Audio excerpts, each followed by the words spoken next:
நாம் கர்த்தருடைய வார்த்தையை கேட்க போகிறோம். கர்த்தர் நம்மோடு கூட பேசுவாராக. ஒரு விஷயம் கூட இருக்கிற இடத்துல கண்களை மூடி தலைகளை தாழ்த்தி கர்த்தர் நம்மோடு கூட பேசும்படியாக. எஸ், ஹல்லேலூயா.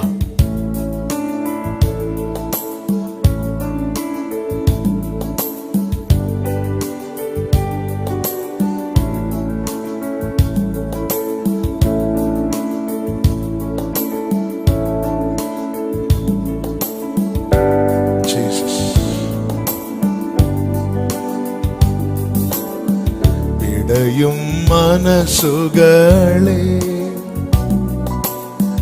നനയും കണ്ണുകളെ,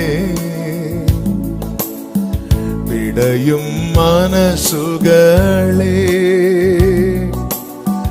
നനയും കണ്ണുകളെ, ജീവിത ഭാരത്താൽ തളരുകയോ പൊട്ടിക്കരയുകയോ, നിനക്കായി കരളിലെ ചോരയൊഴുക്കിയ ഞാൻ നിന്നെ മറന്നിടുമോ, കൈവിടുമോ? നിനക്കായി കരളിലെ ചോരയൊഴുക്കിയ ഞാൻ നിന്നെ മറന്നിടുമോ, കൈവിടുമോ? വിടയും മനസ്സുകളെ.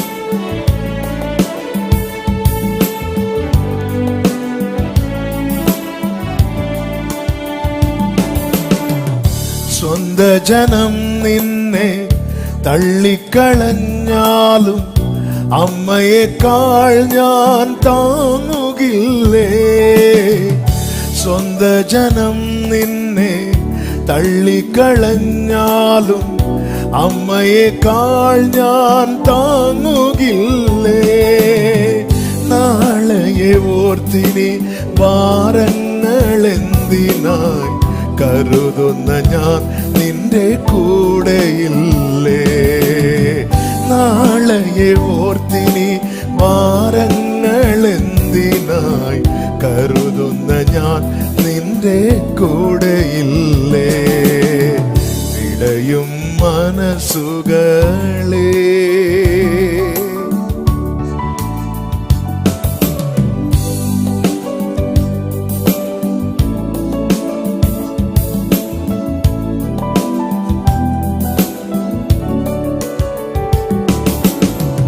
സ്വപ്നത്തിൻ ശവമഞ്ചം ചുമലേറ്റി നീ ജീവിതയാത്രയിൽ അലഞ്ഞിടുമ്പോൾ, സ്വപ്നത്തിൻ ശവമഞ്ചം ചുമലേറ്റി നീ ജീവിതയാത്രയിൽ അലഞ്ഞിടുമ്പോൾ, നൈനിലെ വിധവയെ എതിരേറ്റ ഞാനില്ലേ, നിൻ വിലാപം സന്തോഷമാക്കാൻ, നൈനിലെ വിധവയെ എതിരേറ്റ ഞാനില്ലേ, നിൻ വിലാപം സന്തോഷമാക്കാൻ, വിടയും മനസ്സുകളെ നനയും കണ്ണുകളെ, വിടയും മനസ്സുകളെ നനയും കണ്ണുകളെ, ജീവിത ഭാരത്താൽ തളരുകയോ പൊട്ടിക്കരയുകയോ, നിനക്കായി കരളിലെ ചോരയൊഴുക്കിയ ഞാൻ നിന്നെ മറന്നിടുമോ, കൈവിടുമോ? നിനക്കായി കരളിലെ ചോരയൊഴുക്കിയ ഞാൻ നിന്നെ മറന്നിടുമോ, കൈവിടുമോ? വിടയും മനസ്സുകളെ. ஜீவனை தந்து எங்களை மீட்டவரே, எங்களை ஒருபோதும் மறவாமலும் கைவிடாமலும் இருக்கிறவரே, உம்முடைய திருப்பாதம் பணிந்து முத்தமிடுகிறோம், எங்களை தாழ்த்துகிறோம். தொடர்ந்து எங்க கூட பேசுங்கப்பா, மீட்பர் நாமத்தில் பிதாவே, ஆமென். கைகளை உயர்த்தி ஹல்லேலூயா. ஏசாயா தீர்க்க தரிசன புஸ்தகம் 7வது அதிகாரம் அதனுடைய 14வது வசனத்தை வாசிக்க கேட்கலாம்.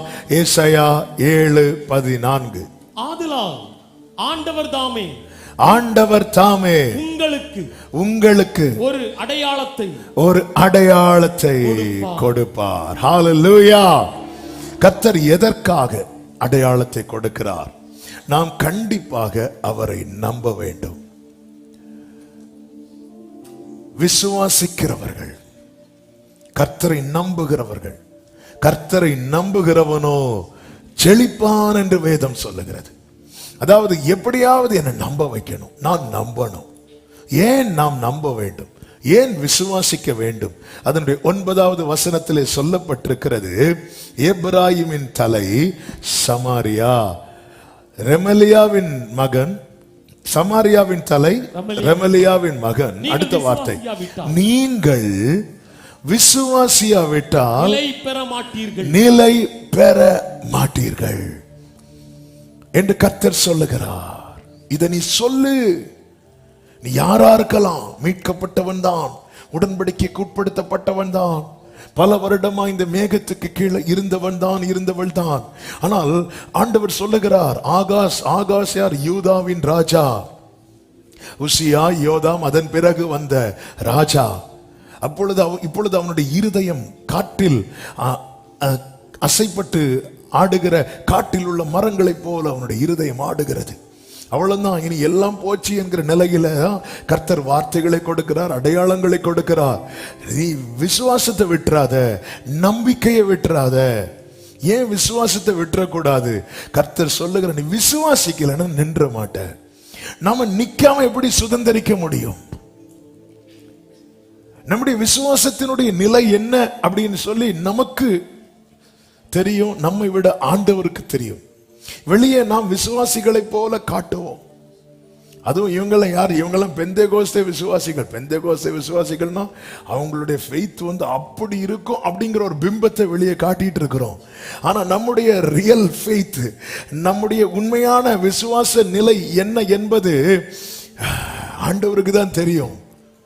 இன்று சொல்லப்படுகிற வார்த்தைகளை சற்று கவனமாகவும் உன்னிப்பாகவும் கேட்கும்படி உங்களை அன்புடன் கேட்டுக்கொள்ள. யாரா இருக்கலாம், உங்க முன்னாடி நின்று பிரசங்கம் பண்ணுகிற நானா இருக்கலாம், விசுவாசிக்கலன்னு நிக்க முடியாது. இதுதான் செய்தி. விசுவாசிக்கலன்னா நீ யாரா இருந்தாலும் நிக்க முடியாது. பேதுருவா இருந்தாலும் ஃபெய்த் டவுன் ஆகும் போது இயேசுவுக்கு முன்னாடி தண்ணீருக்குள் மூழ்கிறான். இதுதான் நிலைமை, இதுதான் உண்மை, இதுதான் சத்தியம். ஆமென். பொதுவாகவே அடையாளங்களை காணும் போதோ, வார்த்தைகளை கேட்கும் போது, அடையாளங்களை காணும் போது, அதற்கு ஏற்றாற் போல சூழ்நிலைகள் எல்லாம் சாதகமாய் அமையும் போது நமக்குள்ளே இருக்கிற ஃபெய்த் லெவல் அப்படியே கூடிட்டே இருக்கும். ஆனா எல்லாமே எதிரடையாய் மாறும்போது, அவ்வளவு நாள் கட்டி எழுப்பப்பட்ட விசுவாசம் என்பது திடீரென்று சரிந்து விழுகிற கோபுரம் போல, சரிந்து விழுகிற, இடிந்து தரைமட்டமாகிற வீட்டை போல நம்முடைய ஃபெய்த் என்பது ஒரே செகண்ட்ல, ஒரே நாளில் டவுன் ஆகி போகிறதையும் நம்முடைய வாழ்க்கையில பார்க்க முடியும். 3 வருடம் வளர்த்து விட்ட விசுவாசம் சீஷர்களுக்கு 3 நாள்ல இல்லாம போச்சு. இயேசு கிறிஸ்து தம்மோடு கூடவே வைத்து 3 வருடங்கள், 3.5 ஆண்டுகள் வளர்த்து விட்ட விசுவாசம் இயேசு பிடிக்கப்பட்டு அடிக்கப்பட்டு மரித்து அடக்கம் பண்ணப்பட்டு 3வது நாள் உயிர் தெழுந்து வந்த பிறகும், அதுதான் 3 வருடம் வளர்த்து விட்ட விசுவாசம் 3 நாள்ல சீஷர்களுக்கு இல்லாமல் போய்விட்டதானால் நாம் எம்மாத்திரம்.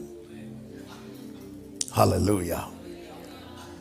எனவேதான் மோசேயை கொண்டு கர்த்தர் இஸ்ரவேலருக்கு அடையாளத்துக்கு மேல கொடுக்கிறார். இதெல்லாம் போன வாரம் கேட்டோம். ஒரு அடையாளத்தை காட்டு, இதை நம்பலி, அடுத்த அடையாளத்தை காட்டு, அதை நம்பலி, அடுத்த அடையாளத்தை காட்டு. ஏன்னா கர்த்தருக்கு தெரியும் நம்முடைய லெவல், நம்முடைய நிலை. இஸ்ரவேல் ஜனங்கள் இடத்திலே கர்த்தர் மோசே அனுப்பும் போது, மோசே மாறனுமாக இஸ்ரவேல் ஜனங்கள் இடத்தில் செல்லுகிறார்கள். யாத்திராகமம் 4வது அதிகாரம் 30-31 வசனங்களில் பார்க்கும் போது, கர்த்தர் மோசேக்கு சொல்லிய சகல வார்த்தைகளையும் ஆரோன் சொல்லி ஜனங்களின் கண்களுக்கு முன்பாக அந்த அடையாளங்களையும் செய்தான். ஜனங்கள் விசுவாசித்தார்கள். ஜனங்கள் இப்பொழுது விசுவாசிக்கிறார்கள். நம்முடைய நிலைதான் அவர்களுடைய நிலையும். வார்த்தைகள் சொல்லப்படுகிறது, அடையாளங்கள் காண்பிக்கப்படுகிறது, விசுவாசித்தார்கள், கர்த்தரை தலை குனிந்து தொழுது கொண்டார்கள். ஆனால் அடுத்த அதிகாரத்தில் எல்லாமே தலைகீழாகிறது. அதுவரை சந்தித்த பிரச்சனையை விட இப்பொழுது பிரச்சனை அதிகமாகிறது. கொஞ்சம் கிடைத்துக் கொண்டிருந்த வைக்கோலும் தடைபடுகிறது. இந்த நிலையில்தான் பார்வோன் சமூகத்திலிருந்து புறப்படும் போது 19வது வசனம் 5:19 சொல்லப்பட்டிருக்கிறது, இக்கட்டு வந்ததென்று கண்டார்கள். இப்பொழுது பார்வோன் சமூகத்திலிருந்து அவர்கள் புறப்படுகிறார்கள். அடுத்த வசனத்திலே பார்க்கும்போது வழியிலே நின்ற மோசேக்கும் ஆரோனுக்கும் எதிர்பட்டு அவர்களை நோக்கி இந்த வார்த்தை கவனிங்க, நீங்க பார்வோனின் கண்களுக்கு முன்பாகவும் அவருடைய ஊழியக்காரரின் கண்களுக்கு முன்பாகவும் எங்கள் வாசனையை கெடுத்து எங்களை கொல்லும்படி அவர்கள் கையிலே பட்டயத்தை கொடுத்ததின் நிமித்தம். இப்போ என்ன சொல்றாங்க அப்படின்னா, மோசே ஆரோனை வச்சுதான் ஆண்டவர் பேசுறார். அந்த வார்த்தை கேட்டுதானே இவங்க விசுவாசித்தாங்க. ஆனா இப்போ பார்வோன் கொஞ்சம் இன்னும் கடினமாய் இவர்களுக்கு வைக்கோல் ஒன்றும் கொடுக்க கூடாது, எதுவும் கிடைக்க கூடாது. ஆனா வேலை கொஞ்சமும் குறைக்க கூடாது. என்ன வேலை வாங்கினாங்களோ அதே வேலை வாங்கிடணும். ஆனா அதுக்குள்ள கூலி ஊதியம் கொடுக்க கூடாது. இது ஸ்ட்ராங் ஆக்குகிறான் பார்வோன். இவங்க முன்னாடி என்ன தெரியுதுன்னா, பார்வோனுடைய வார்த்தை தான் ரொம்ப பெருசா தெரியுது. காதுல அதுதான் ஒலித்து கொண்டிருக்கிறது, சிந்தையிலும் அதுதான் ஓடிக்கொண்டிருக்கிறது. அதுதான் தங்களுக்கு இக்கட்டு வந்தது என்று கண்டார்கள். ஆனால் மோசே மூலமாய் கர்த்தர் பேசின வார்த்தை வந்தபோது தங்களுக்கு ரட்சிப்பு வந்தது என்று கண்டார்கள் என்று சொல்லவில்லை. காரணம், அந்த அளவுக்கு தான் அந்த வார்த்தை மேல் அவர்களுக்கு விசுவாசம் இருக்கிறது. ஆனா பார்வோன் ஒரு வார்த்தையை சொன்னபோது தங்களுக்கு இக்கட்டு வந்தது என்று கண்டார்கள் என்று சொன்னதும் அல்லாமல் மோசே ஆரோனை பார்த்து சொல்லுகிறார்கள், அவர்கள் கையிலே பட்டயத்தை கொடுத்தது நிமித்தம். பிரியமான கர்த்தருடைய பிள்ளைகளே, ஒன்றை புரிந்து கொள்ளுங்கள். கர்த்தருடைய வார்த்தையை பெரிதாய் பார்த்தாயானால் பட்டயம் உன் கையில் இருக்கிறது. காரணம், இந்த வசனமே பட்டயம். சத்துருவின் வார்த்தையை பெரிதாய் எண்ணுவாயானால் அவன் கையிலே பட்டயம் இருக்கிறது. கிதியோன் சொல்லுகிறான், கர்த்தரின் பட்டயமே, கிதியோனின் பட்டயம் என்று தான் சொன்னதும் அல்லாமல் தன்னோடு இருக்கிறவர்களையும் சொல்ல வைக்கிறான். சும்மா சொல்ல வைக்கல, எக்காலம் ஊதி பிரசித்தப்படுத்துகிறான். நம்பிக்கை அறிக்கை இடுகிறதில் அசைவில்லாமல் உறுதியாயிருக்க கடவும் வாக்கு தத்தம் பண்ணினவர். நாம் எந்த வார்த்தை, கர்த்தருடைய வார்த்தையை பெரிதா எண்ணுவோமானால் பட்டயம் நம்ம கையில. ஆனா யாரோ சொல்ற வார்த்தையை நம்ம பெருசா நம்ம காதுல எது ஒணித்துக் கொண்டிருக்கிறது? அபிஷேகம் பெற்ற தேவ பிள்ளையே, அபிஷேகம் பெற்றவர்களுக்கு அந்நிய பாஷை எப்பொழுது எப்படி முக்கியமோ அதே போல சவுலை போல காது கேளாது இருக்கிற அனுபவம் முக்கியம். பேலியாளின் மக்கள் நிந்தித்த போது, பரியாசம் பண்ணின போது, சவுலோ காது கேளாதவன் போன்ற, ஆண்டவரே நாவை தொடும் என்று மாத்திரமல்ல என் காதையும் தொடும் ஆண்டவரே. என் ஆடுகள் என் சத்தத்தை அறிந்திருக்கிறது, அவைகள் அந்நிய சத்தத்துக்கு விலகி ஓடும். இந்த கிருபை அபிஷேகம் கொடுக்கும். இது நம்ம எல்லாத்தையும் கேட்கிறது. நமக்குள்ள எது மீண்டும் மீண்டும் ஒலித்துக் கொண்டிருக்கிறது? பட்டயம் யார் கையில் என்பதை தீர்மானியுங்கள். பட்டயத்தோடு கோலியாத் நிற்கிறான், தாவீது எதிராக நிற்கிறான். புரிந்து கொண்டான், இந்த பட்டயம் இதுதான் கடைசியா கோலியாத் கையில இருக்கணும். இனி இந்த பட்டயம் கோலியாத் கையில இருக்கக்கூடாது. ஆமென். கர்த்தருடைய நாமத்தினாலே சங்கரித்து கோலியாத் கையில் இருக்கிற பட்டயத்தை உருவுகிறான்.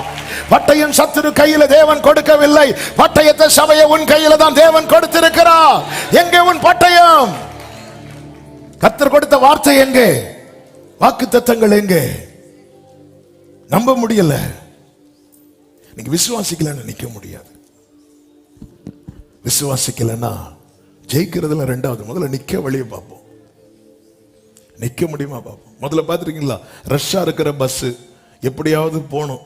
அப்படி போகும்போது உள்ள ஏறினா முதல்ல எதுக்கு தெரியுமா வழி பார்ப்பாங்க? முதல்ல உள்ள நீங்க படியிலேயாவது நிக்க பார்ப்போம். அதுக்கப்புறம் மெதுவா நகர்ந்து யாரையாவது தட்டி தட்டி, அதுல மீதியெல்லாம் ரெண்டாவது. முதல்ல நிக்கணும், எப்படியாவது நின்றணும். இந்த விசுவாச ஜீவியத்துல முதல்ல நிப்போம். அப்புறம் ஓடுறது, துள்ளுறது, இந்த கழுகு போல பறக்கிறதெல்லாம் அப்புறம். முதல்ல நிக்க பார்ப்போம். நம்முடைய விசுவாச லெவல் எப்படிப்பட்டதா இருக்கிறது? நம்முடைய விசுவாசம் ஆண்டவருக்கு தெரியுங்க. ஆண்டவருக்கு தெரியும், நமக்கும் தெரியும், நல்லா தெரியும். நம்ம இங்க சொல்ற ஆமேன்ல எத்தனை ஆமே உண்மைங்கிறது நமக்கும் நல்லா தெரியும். எத்தனை பேர் வசனத்தை கேட்டு ஆமேன்னு சொன்னோம், எத்தனை பேர் பக்கத்தில் இருக்கிறவங்க சொல்றதை கேட்டு ஆமேன்னு சொன்னோம், எத்தனை பேர் தூக்கத்தில் எழும்பி ஆமேன்னு சொன்னோம்.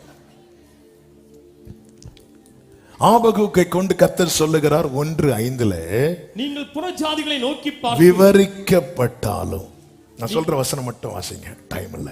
நீங்கள் விவரிக்கப்பட்டாலும் நீங்கள் விசுவாசியாத ஒரு கிரியையை உங்கள் நாட்களில் நடப்பிப்பேன். உங்கள் அப்போ இது யார் சொல்றா?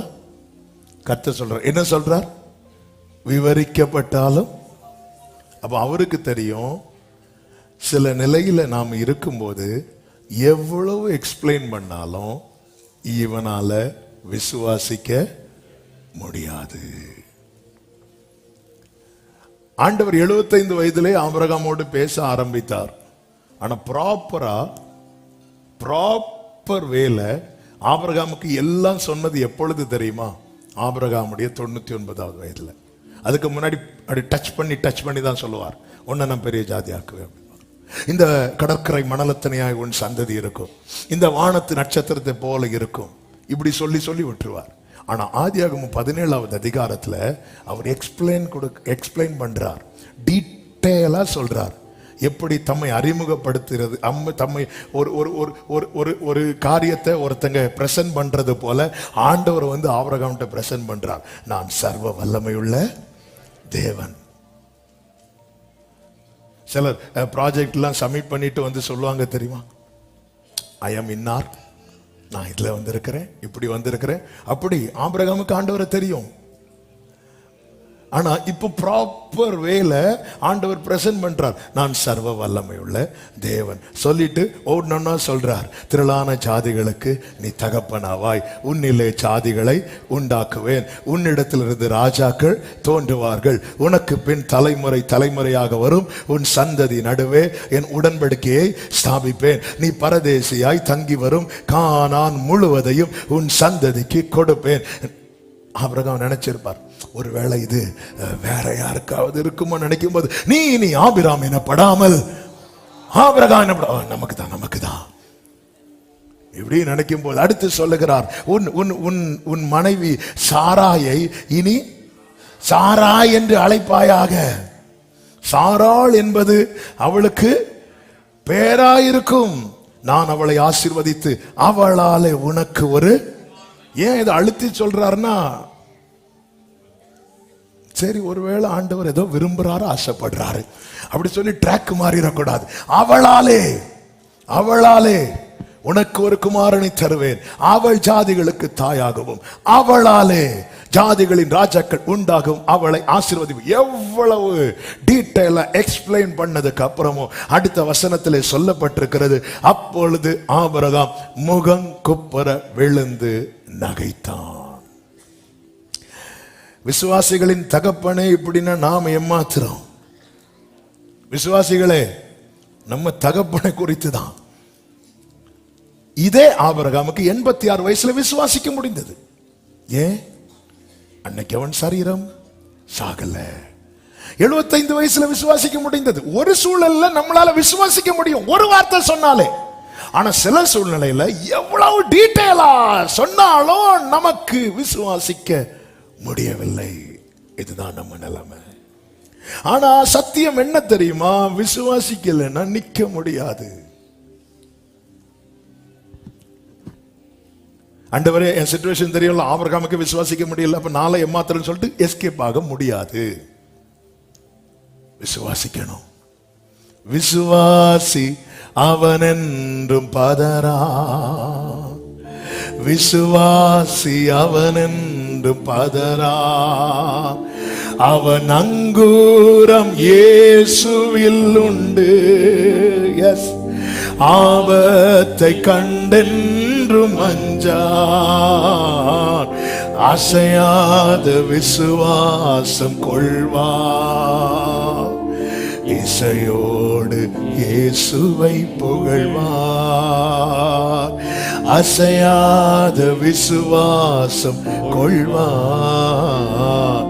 இசையோடு இயேசுவை. இன்னைக்கு உங்க மத்தியிலே சொல்ல வருகிற செய்தி இதுதான். ஏன் நம்ப முடியல? ஏன் நம்ப முடியல? ஏன் விசுவாசிக்க முடியவில்லை?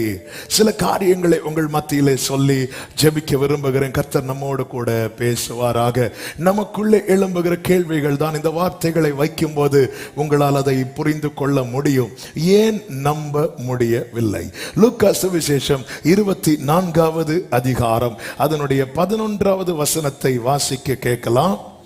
இவர்களுடைய வார்த்தைகள் அவர்களுக்கு வீண் பேச்சாக தோன்றினதினால், இவர்களுடைய வார்த்தைகள் அவர்களுக்கு வீண் பேச்சாக தோன்றினதினால் அவர்கள் இவர்களை நம்பவில்லை. யாருடைய வார்த்தைகள்? இந்த சம்பவம் நமக்கு தெரியும். இயேசு கிறிஸ்து உயிர் தெழுந்து வாரத்தின் முதல் நாள் அதிகாலையிலே மகதலேனா மரியாளும் இயேசுவின் தாயாகிய மரியாளும், அதுதான் அங்கே யாக்கோபின் தாயாகிய மரியாள் என்று போடப்பட்டிருக்கிறது. அதாவது அது எதை நமக்கு வெளிப்படுத்துகிறது என்றால், இந்த பூமியில வந்து நிறைவேற்ற காரியம் முடிந்த பிறகு இனி அவரை யாருடைய மகனாய் பார்க்க கூடாது தெரியுமா? மரியாளுடைய மகனாய் பார்க்க கூடாது. அவர் பிதாவுடைய ஒரே பேரான குமாரனாய் மட்டும்தான் பார்க்க வேண்டும். எனவேதான் சிலுவையிலே இயேசு கண்ணை மூடுறதுக்கு முன்னாடி அந்த காரியத்தையும் செட்டில் பண்ணிட்டு போகிறார். யோவானை பார்த்து சொல்லுகிறார், இதோ உன் தாய். அதன் அர்த்தம் என்ன? அம்மாவை பார்த்துக்கோ, அவ்வளவுதான். இதோ உன் மகன், இனி அவன் பார்த்துப்பான், அவ்வளவுதான், முடிஞ்சது. அதனாலதான் இயேசு இங்கே சொல்லும் போது யாக்கோபு யாரு? இயேசு பிறந்த பிறகு யோசேப்புக்கும் மரியாளுக்கும் பிறந்த பிள்ளைகளில் ஒருவன் தான் யாக்கோபு. அந்த யாக்கோபு தான் யாக்கோபு நிருபம் எழுதுறார். இன்னொரு சகோதரன் தான் யூதா நிருபத்தை எழுதினவர். ஆமே, இதை தெளிவாக்குறதுக்காக சொல்லுகிறேன். இந்த பூமியிலே அதனாலதான் இப்பொழுது யாரும் இயேசுவை யாரா பார்க்க கூடாது தெரியுமா? மரியாளுடைய குமாரனாய் பார்க்க கூடாது. அவர் ஆதியும் அந்தமும் ஆனவர், அவர் துவக்கமும் முடிவும் ஆனவர். இந்த பூமியிலே தாம் வெளிப்பட தெரிந்தெடுத்த பாத்திரம் தான் யாரு தெரியுமா? மரியாள். மரியாள் கிருபை பெற்ற, எவ்வளவு கிருபை பெற்றாங்க. உண்மையாக அவங்களுக்கு எல்லாம் சல்யூட் அடிக்கணும். ஏன்னா உன் ஆத்துமா ஒரு பட்டையும் உரிப்போம். எப்படி இருக்குங்க? 3 வருஷம் இயேசுவோடு பழகுனவங்க மேல் வீட்டு அறையில் இருக்கிறாங்க. அது கூட 33 வருஷம் இயேசுவை தெரிந்த மரியாளும் கூட இருக்கிறாங்க. அந்த இடத்துல வந்து பேதுரு, உனக்கு 3 வருஷம் தான் தெரியும், எனக்கு அவரை 33 வருஷம் தெரியும்னு சொல்லிட்டு தலையெல்லாம் தூக்கல. அவங்க தாழ்மையா அந்த மேல் வீட்டு அறையில் மற்றவர்களோடு கூட போய் இருக்கிறாங்க. இயேசுவை சுமந்த வயிற்றுல சுமந்த தாயார், இயேசுவை மடியில தாளாட்டின தாயார், இயேசுவுக்கு பால் கொடுத்த தாயார், இயேசுவை வளர்த்தின தாயார். இந்த பூமியில அவருடைய அசைன்மெண்ட் முடிந்து அவர் போய்விட்டார். இப்பொழுது அவங்க மற்றவர்களை போல ஒரு ஆளை தான் நிற்கிறாங்க. ஆனால் அதை குறித்து அவங்க ஒரி பண்ணல. ஏன்? நான் பெற்ற பாக்கியம் பெரிய பாக்கியம். ஹல்லேலூயா. நான் பெற்ற பாக்கியம் பெரிய. மற்ற 120 பேர் மேல் வீட்டில் எப்படி இருந்தாங்களோ அதுல ஒரு ஆளா இந்த மரியாள் வந்து இருக்கிறாங்க. எப்படிங்க இது சாத்தியமாயிற்று என்று மரியாளை கேட்டால் மரியாள் சொல்லுவார்கள், அவர் அடிமையின் தாழ்மையை நோக்கி பார்த்தார். பிரியமானவர்களை, நமக்கு கொஞ்சம் தெரிஞ்சாலே தலையை தூக்க ஆரம்பிக்கிறோம். இந்த மரியாளிடத்திலே கற்றுக்கொள்ளுங்கள். ஆமென். தாழ்மை இன்னது என்பதை அவர்களிடத்திலே நம்மால் கற்றுக்கொள்ள. அதுதான் சொன்னேன், அவங்களுக்கெல்லாம் சல்யூட் அடிக்கணும், ஆனா வர்ஷிப் பண்ணக்கூடாது. வர்ஷிப்புக்கு உரியவர் ஒரே ஒருவர் மட்டும்தான். அவர்தான் நாம் ஆராதிக்கிற நம் ஆண்டவராகிய இயேசு கிறிஸ்து. இவர்கள் கல்லறையின் இடத்துக்கு போகும்போது அங்கே தூதுனா மெசேஜாக தூதர்கள் நிற்கிறாங்க. பரத்திலிருந்து கொடுக்கப்பட்ட மெசேஜ். என்ன மெசேஜ்? அவர் உயிரோடு எழுந்தார். அந்த மெசேஜ் இவர்களுக்கு கொடுக்கப்படுகிறது. இவர்கள் அந்த செய்தியுமாக அப்போஸ்தலர்களிடத்தில் வராங்க. அப்போஸ்தலர்களிடத்தில், சீஷர்களிடத்தில் இந்த செய்தியை கன்வே பண்றாங்க, இந்த செய்தியை கொடுக்கறாங்க. ஆனால் இந்த செய்தி அவர்களுக்கு எப்படி தோன்றிச்சா? இது வீண் பேச்சாக தோன்றினதினால அவர்கள் இவர்களை நம்பவில்லை. ஏன் நம்மால் நம்ப முடியவில்லை தெரியுமா? நாம் வார்த்தையை வெறும் வார்த்தையா பார்க்கிறோம். 1ஆம் தேதி வாக்கு தத்துவம் சொல்லிட்டு தான் இருப்பாங்க, வெறும் வார்த்தையா பார்க்கிறோம். வீண் பேச்சா தோன்றுகிறதா இன்னைக்கு?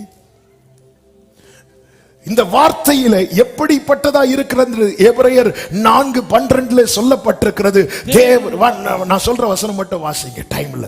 தேவனுடைய வார்த்தையானது ஜீவனும் வல்லமையும் உள்ளதா இருக்கிறது. வார்த்தையில என்ன இருக்கிறது? சத்தமா சொல்லுங்க.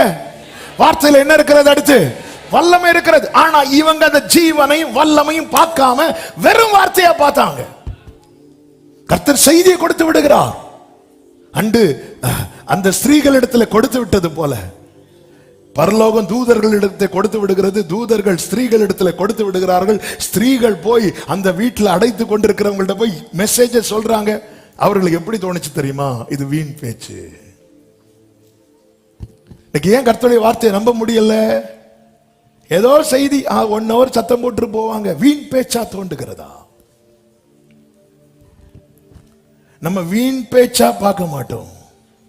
ஆனா ஆனா அந்த வார்த்தையில இருக்கிற வல்லமையும் ஜீவனை மறக்கிறோம்ல, நம்பவே முடியல. விவரிக்கப்பட்டாலும் விசுவாசிக்க முடியவில்லை. எப்படி தோன்றுகிறது வார்த்தைகள் நமக்கு?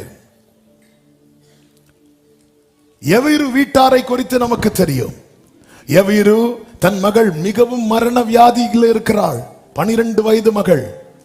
அப்பொழுது போய் இயேசுவின் பாதத்தில் விழுந்து அவரை அழைத்து கொண்டு வருகிறான். வரும் வழியிலே சிலர் வந்து சொல்லுகிறார்கள், போதகரை துக்கப்படுத்த வேண்டாம், அவள் மரித்து விட்டாள் என்று. ஆனாலும் இயேசு சொல்லுகிறார், பயப்படாதே, விசுவாசம் உள்ளவனாய் இரு என்று சொல்லி அழைத்து கொண்டு வீட்டுக்கு வரும்போது லூக்கா 8:52 வாசியுங்கள். எல்லாரும் அழுது அவளை குறித்து துக்கம் கொண்டாடுகிறதை கண்டு அழாதேயுங்கள், அவள் மரித்து போகவில்லை, நித்திரையா இருக்கிறாள் என்றார். இது சொன்னது யாரு? சத்தமா சொல்லுங்க. இப்ப வார்த்தை வந்துட்டு இனி அடுத்த வசனத்தை பாருங்கள். அவள் மரித்து போனாள் என்று அவர்கள் அறிந்ததினால் அவரை பார்த்து நகைத்தார்கள். இப்போ கர்த்தருடைய வார்த்தை எதை வச்சு பார்க்கறாங்க தெரியுமா?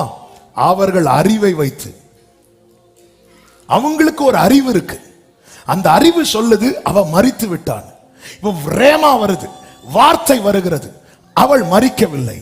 இப்பொழுது வந்த வார்த்தையை அவர்கள் அறிவை வைத்து பார்க்கிறார்கள். அறிவை வைத்து அவர்கள் அறிந்ததை வைத்து பார்க்கிறார்கள்.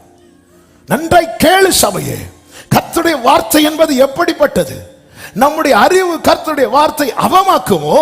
நீ என்னை நோக்கி கூப்பிடு, நான் உனக்கு உத்தரவு கொடுத்து நீ அறியாததும் உனக்கு எட்டாததும். இதுதான் ரேமா. நீ அறிந்ததல்ல வார்த்தை. நீ அறிந்ததை வைத்து பார்க்கும் வரைக்கும் உனக்கு எப்படி தெரியுமா தோன்றும்? இது வீண் பேச்சு. இன்னைக்கு அநேகர் அறிவை வைத்து பார்க்கிறார்கள். கிறிஸ்தவம் அறிவை வைத்து பார்க்கக்கூடியதல்ல, கிறிஸ்தவம் அவரை நிறுத்தி பார்க்கக்கூடியது. அறிவை வைத்து இது எப்படி சாத்தியமாகும்? அறிவை வைத்து மரியாள் பார்த்தார்கள். தேவனால் கூடாத காரியம் ஒன்றுமில்லை, நான் ஆண்டவருக்கு அடிமை, அவ்வளவுதான். அறிவை வைத்து பார்த்தால் இதை எப்படிங்க நம்ப முடியும்? இன்னைக்கு உலகம் அறிவை வைத்து பார்க்கிறது போல நீ அறிந்தது எவ்வளவுங்க, அறிந்தது எவ்வளவுங்க. சின்ன வயசுல நம்ம பீச்சுக்கு போனா கரையில நிப்போம், கொஞ்சம் தூரம் உள்ள போயிட்டு வருவோம். இப்போ ஆரம்பத்துல இந்த கோவளம் பீச் எல்லாம் கொஞ்சம் தூரம் உள்ள போகலாம். இப்போ உள்ள இப்பவும் போகலாம், உள்ள திருப்பி வர முடியாது. ஆனா அப்போ கொஞ்ச தூரம் உள்ள போயிட்டு திருப்பி வரலாம். அப்போ இவ்வளவு தான் போயிருப்போம்.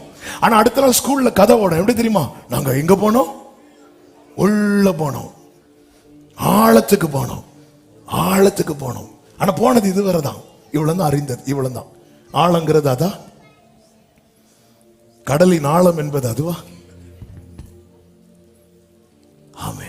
நமக்கு அறிந்ததை வைத்து வார்த்தையை பார்க்கிறோம்.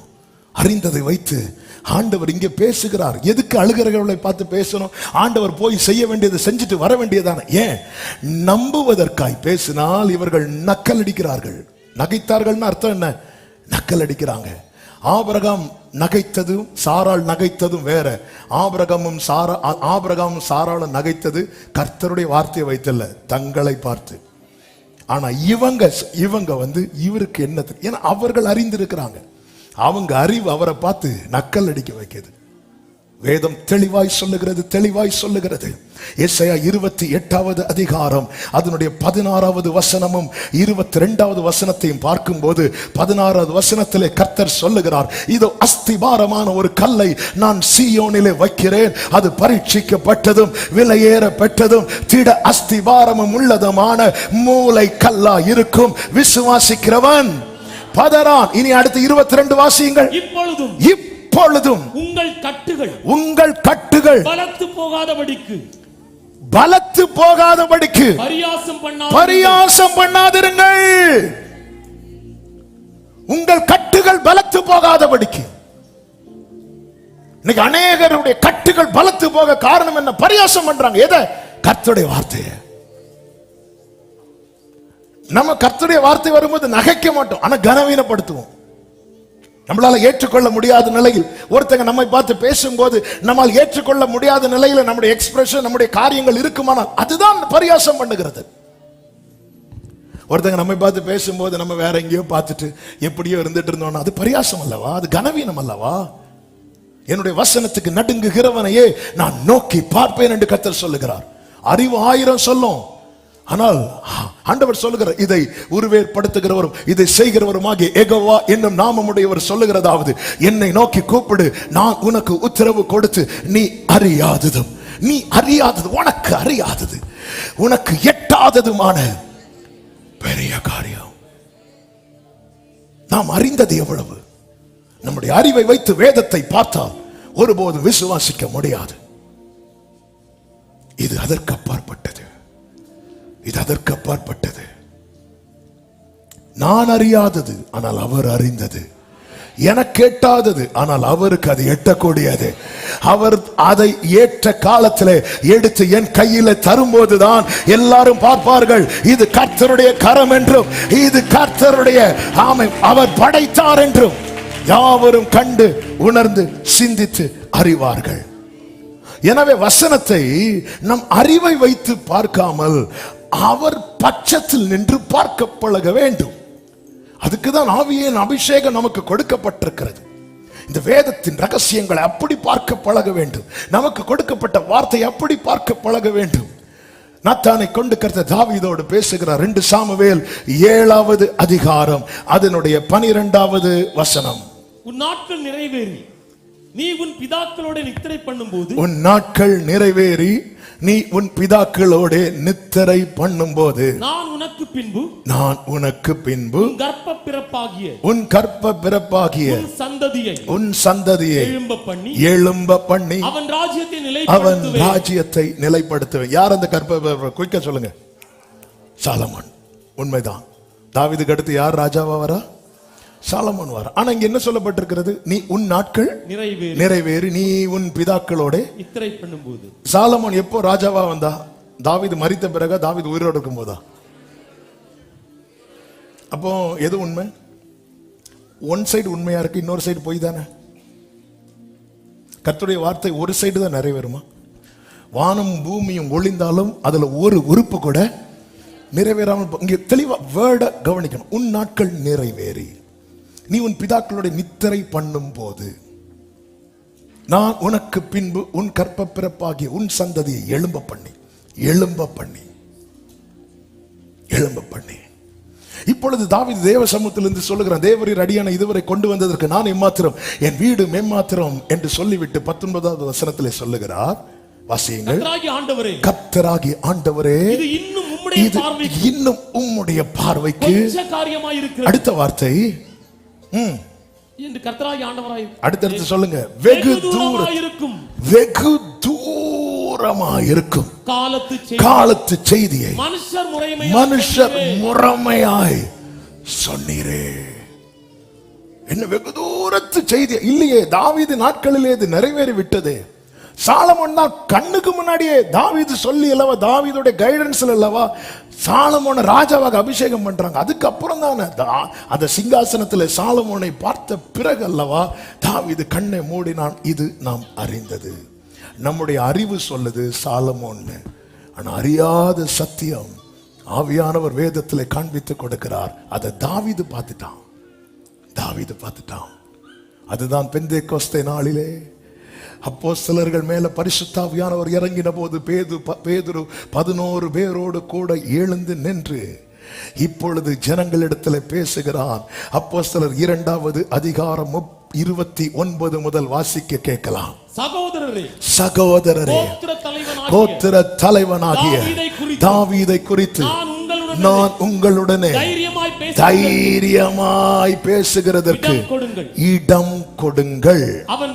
அவன் மரணம் அடைந்து அடக்கம் பண்ணப்பட்டான். இந்நாள் வரைக்கும் அடுத்த வார்த்தை அப்படியே நில்லுங்க. அவன் யாராயிருந்து, எல்லாரும் இந்த வார்த்தையை சொல்லுங்க. அவன் யாராயிருந்து? நமக்கு தெரிஞ்சு தாவீது யாரு? அதுக்கு முன்னாடி ஆடு மேய்க்கிறவன், ஈசாயுடைய கடைசி பையன், ஆடு மேய்க்கிறவன், ராஜா.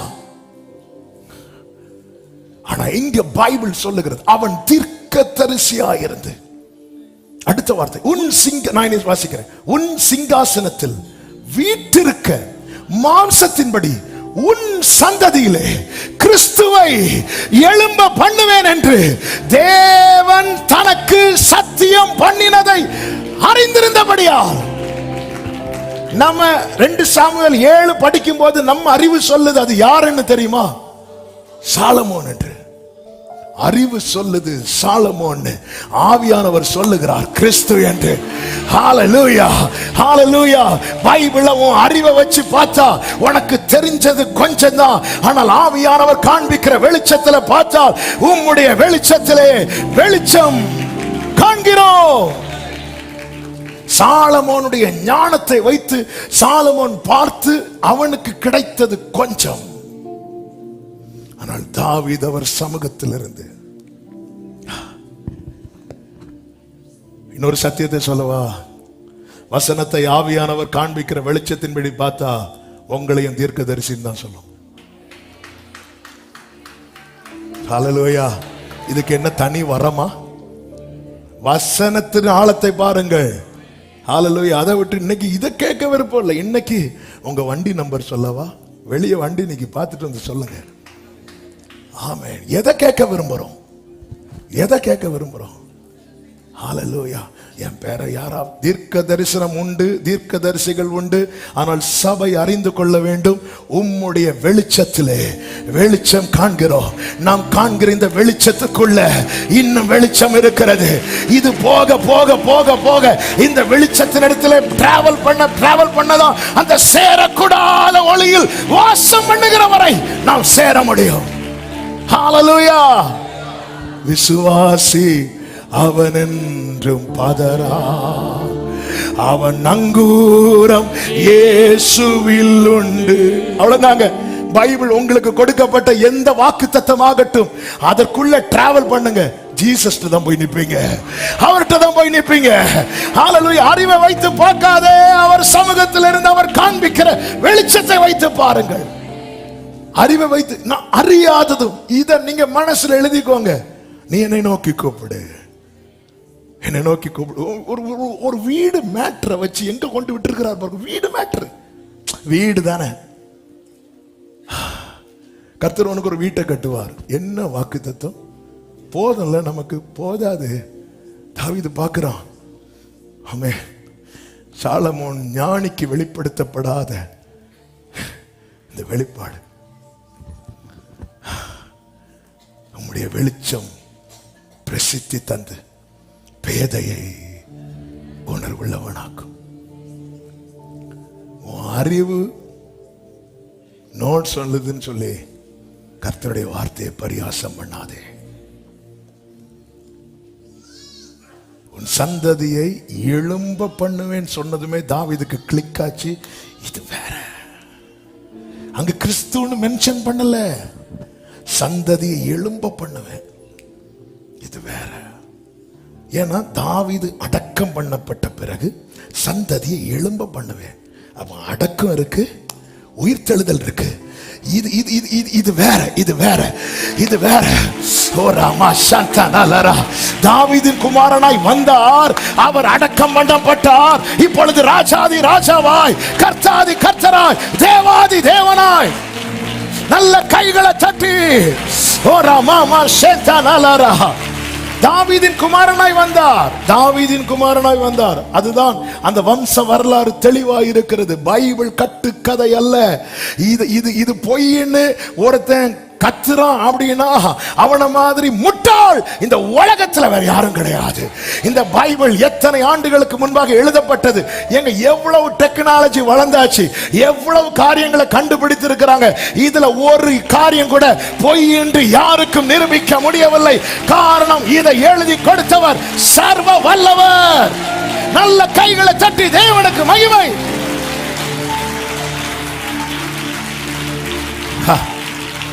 மரித்து அடக்கம் பண்ணப்பட்ட அந்த வசனத்தை மறுபடியும் வாசியுங்கள். 2 சாமுவேல் 7வது அதிகாரம் 12வது வசனம். 2 சாமுவேல் 7:12. உன் நாட்கள் நிறைவேறி, நாட்கள் நிறைவேறி, நீ உன் பிதாக்களோட நித்திரை பண்ணும், நாட்கள் நிறைவேறி, பிதாக்களோட நித்திரை பண்ணும்போது நான் உனக்கு பின்பு உன் கர்ப்ப பிறப்பாகிய உன் சந்ததியை எழும்ப பண்ணி அவன் ராஜ்யத்தை நிலைப்படுத்து. ஜீசஸ் அவன் நாட்கள் நிறைவேறுகிறது. எல்லாம் நிறைவேற்றின பிறகு இயேசு சொன்னார், முடிந்தது. ஹல்லேலூயா. தாவீதின் குமாரனா இந்த பூமியிலே வந்தார். நாட்கள் நிறைவேறினது, முடிந்தது, அடக்கம் பண்ணப்பட்டாச்சு. ஒரு கல்லறை என்பது ஒரு மனிதனுடைய முடிவு. ஆனால் வார்த்தை வருகிறது, அதற்கு பிறகுதான் எழும்ப பண்ணி. இப்ப தாவீது எங்க ஓடுறான் தெரியுமா? வீட்டுக்கு ஓடல, சமூகத்துல ஓடுகிறான். எனக்கு கொடுக்கப்பட்ட வார்த்தைக்குள்ள, அதுவே எனக்கு வெளிச்சம், அதுக்குள்ள இன்னொரு வெளிச்சம் இருக்கிறது. அதை தான் தேவ சமூகத்தில் இருந்த போது அந்த வெகு தூரத்து செய்திய அது அவன் பார்த்ததுனாலதான் தாவீது சொல்லுகிறான், ஹல்லேலூயா, உம்முடைய நாமத்தின் நிமித்தம் என்னை நீதியின் பாதையிலே நடத்துகிறார். நான் கர்த்தருடைய வீட்டிலே நீடித்த நாட்களாய் நிலைத்திருப்பேன். இது அப்படியே ஆவியின் நிறைவுல பேதுரு பிரீச் பண்றார். பேதுரு எந்த ஸ்கூல்ல போய் படித்தாருங்க? இல்ல, நான் மீண்டும் சொல்லுகிறேன், நீங்க சமூகத்திலிருந்து ஆவியானவர் காண்பிக்கிற வெளிச்சத்துல இந்த வசனத்தை பார்க்க ஆரம்பித்தால் உங்கள் கண்களுக்கு தெரிகிற வார்த்தைகள் எல்லாமே தீர்க்க தரிசனமாய் தான் இருக்கும். நீங்க உட்கொள்ளுகிற அர்த்தங்கள் எல்லாம் தீர்க்க தரிசனமாய் தான் இருக்கும். நீங்கள் பேசுகிறது அதுதான் பேதுரு சொல்லுகிறான். அவன் ராஜாவா இருந்தல்ல, அவன் மேய்ப்பனா இருந்தல்ல, அவன் ஈசாயின் குமாரனா இருந்தல்ல, அவன் தீர்க்க தரிசியா இருந்து. அதே அப்போஸ்தலர் 2:30-31 ஒரு விஷயம் கூட வாசிங்க. அவன் தீர்க்கதரிசியாய் இருந்து உன் சிங்காசனத்தில் வீற்றிருக்க மாம்சத்தின்படி வாக்குத்தத்தத்தின்படி உன் சந்ததியிலே கிறிஸ்துவை எழும்ப பண்ணுவேன். வசனம் கொஞ்சம் குயிக்கா போடுங்க. கிறிஸ்துவை எழும்ப பண்ணுவேன் என்று தேவன் தனக்கு சத்தியம் பண்ணி அறிந்தபடி, தேவன் தனக்கு சத்தியம், என்ன வேர்டுங்க? ஆண்டவர் எனக்கு சொன்னதுன்னு சொல்லல, வெளிச்சத்தை பார்த்து அவர் எனக்கு சும்மா சொல்ல மாட்டார். பக்கத்துல பார்த்து சொல்லுங்க, அவர் சும்மா சொல்ல மாட்டார். சத்தியம் பண்ணினார், சத்தியம் பண்ணினார், சத்தியம். இது எனக்கு தெரியும். உங்களுக்கு என்னங்க தெரியும்? தாவீது என்ன தெரியும்? ஆண்டவர் எனக்கு சொன்னார், அவர் எனக்கு சத்தியம் பண்ணி இருக்கிறார். ஆண்டவர் எனக்கு, கர்த்தர் எனக்கு ஒரு வார்த்தையை தந்திருக்கிறார்னா அது ஏன்னா அவருடைய நாமம் என்ன தெரியுமா? சத்தியம். ஆமென். இந்த பகல் வேளையில சொல்ல முடியுமா? எனக்கு கொடுக்கப்பட்ட ஒவ்வொரு வார்த்தையும் ஆண்டவர் எனக்கு சத்தியம் பண்ணி தந்திருக்கிறார். நல்ல கையை தட்டி சத்தியம். இதை அவன் அறிந்தபடியால், இதை அறியணும். சத்தியம். நீர் நம்ப பண்ணின உந்தன் வாக்குகளை நினைத்து நிறைவேற்றுவீர். நீர் நம்ப பண்ணின உந்தன் வாக்குகளை நினைத்து நிறைவேற்றுவீர். மறவாமல் நினைப்பவரே இயேசையா, நிறைவேற்றி முடிப்பவரே. மறவாமல் நினைப்பவரே. கைகளை உயர்த்தி உடன்படிக்கையின் தேவன், உடன்படிக்கையின் தேவன்,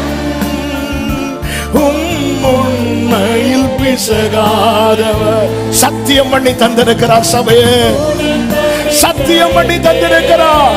நீ சகலத்தையும் திருப்பிக் கொள்வாய் என்று சத்தியம் பண்ணி தந்திருக்கிறார்.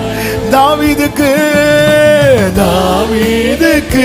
நான் பொய் சொல்லேன் என்று சொல்லி சொன்னதை நிறைவேற்றுவீர்.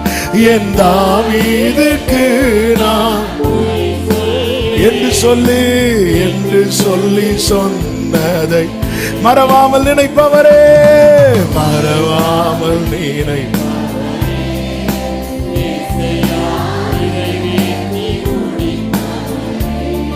ஆமென். Glory. நீங்க வாக்குத்தத்தங்களை எழுதி வச்சிருப்பீங்கல்ல, அதுக்கு கீழே எழுதுங்க, அவர் எனக்கு சத்தியம் பண்ணி தந்திருக்கிறார். எனக்கு சத்தியம் பண்ணி தந்திருக்கிறார். ஒரு விசையின் பரிசுத்தத்தின் பேரில் நான் ஆணையிட்டேன், தாவீதுக்கு நான் போய் சொல்ல மாட்டேன். எத்தனை பேர் இந்த காலை வேளையில் நமக்கு பிரசங்கெல்லாம் வேண்டாங்க, ஆண்டவர் பேசிக் கொண்டிருக்கிறார். ஹல்லேலூயா. வலது கரத்தை உயர்த்தி, அப்ப நீங்க எனக்கு சத்தியம் பண்ணி தந்திருக்கிறீங்க, நீங்க எனக்கு சத்தியம் பண்ணி தந்திருக்கிறீங்க. இந்த ஒவ்வொரு வார்த்தையை நீங்க எனக்கு தரும்போது சத்தியமா செய்யறேன்டா, உண்மையா நான் செய்வேன்பா. நீங்க எனக்கு சத்தியம் பண்ணி ஜெபம் பண்ணுங்க, ஆண்டவருக்கு தேங்க் பண்ணுங்க. அப்பா, என் அறிவுல நான் ஆண்டவரே என்னெல்லாமோ நினைச்சிட்டேன், சாரிப்பா, இது என் புத்திக்கு எட்டாததப்பா. ஆண்டவரே, இந்த அறிவு எனக்கு ஆச்சரியமா இருக்கிறதப்பா.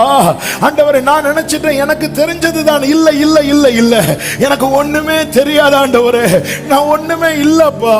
நான் உண்மை நோக்கி கூப்பிட்டு எனக்கு சரியா ஜெபம் பண்ண கூட தெரியாதுன்னு உங்களுக்கு தெரியும் ஆண்டவரே.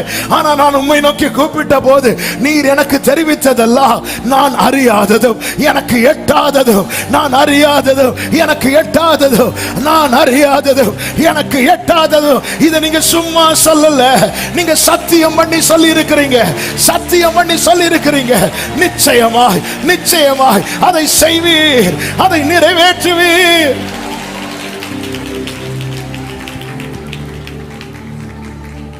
ஹல்லேலூயா. மனுஷர் முறைமையா எனக்கு தெரியப்படுத்தினீங்க, உம்முடைய வெளிச்சத்திலே வெளிச்சம் காக்கிறோம். இந்த வசனம் தாங்க வெளிச்சம். இதுக்குள்ள இன்னும் போக போக, அதாவது ஆராய்ச்சியாளர்கள் என்ன சொல்றாங்க, மேல போக போக போக போக வெளிச்சம் அதிகரித்துட்டே இருக்கிறான். வெளிச்சம் கூடிட்டே இருக்கு மேல. கீழே போக போக போக இருள் கூடிட்டே இருக்கு.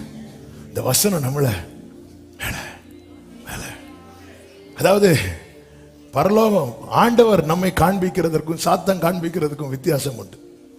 இயேசுவை சாத்தான் மலைக்கு மேல கொண்டு போறான், இன்னொரு பக்கம் இயேசு சீஷர்களை மலைக்கு மேல கொண்டு போறான். இயேசுவை சாத்தான் மலைக்கு மேல கொண்டு போய் உலகத்தை காட்டி கொடுக்கிறான். இயேசு சீஷர்களை மலைக்கு மேல கொண்டு போய் மகிமையை காட்டி கொடுக்கிறார். இயேசுதான் வார்த்தை தான் வேதம். இந்த வெளிச்சம், உம்முடைய வெளிச்சத்துல வெளிச்சம் காண்றோம். இது எங்க கொண்டு போய் விடும் தெரியுமா? க்ளோரி, மகிமை.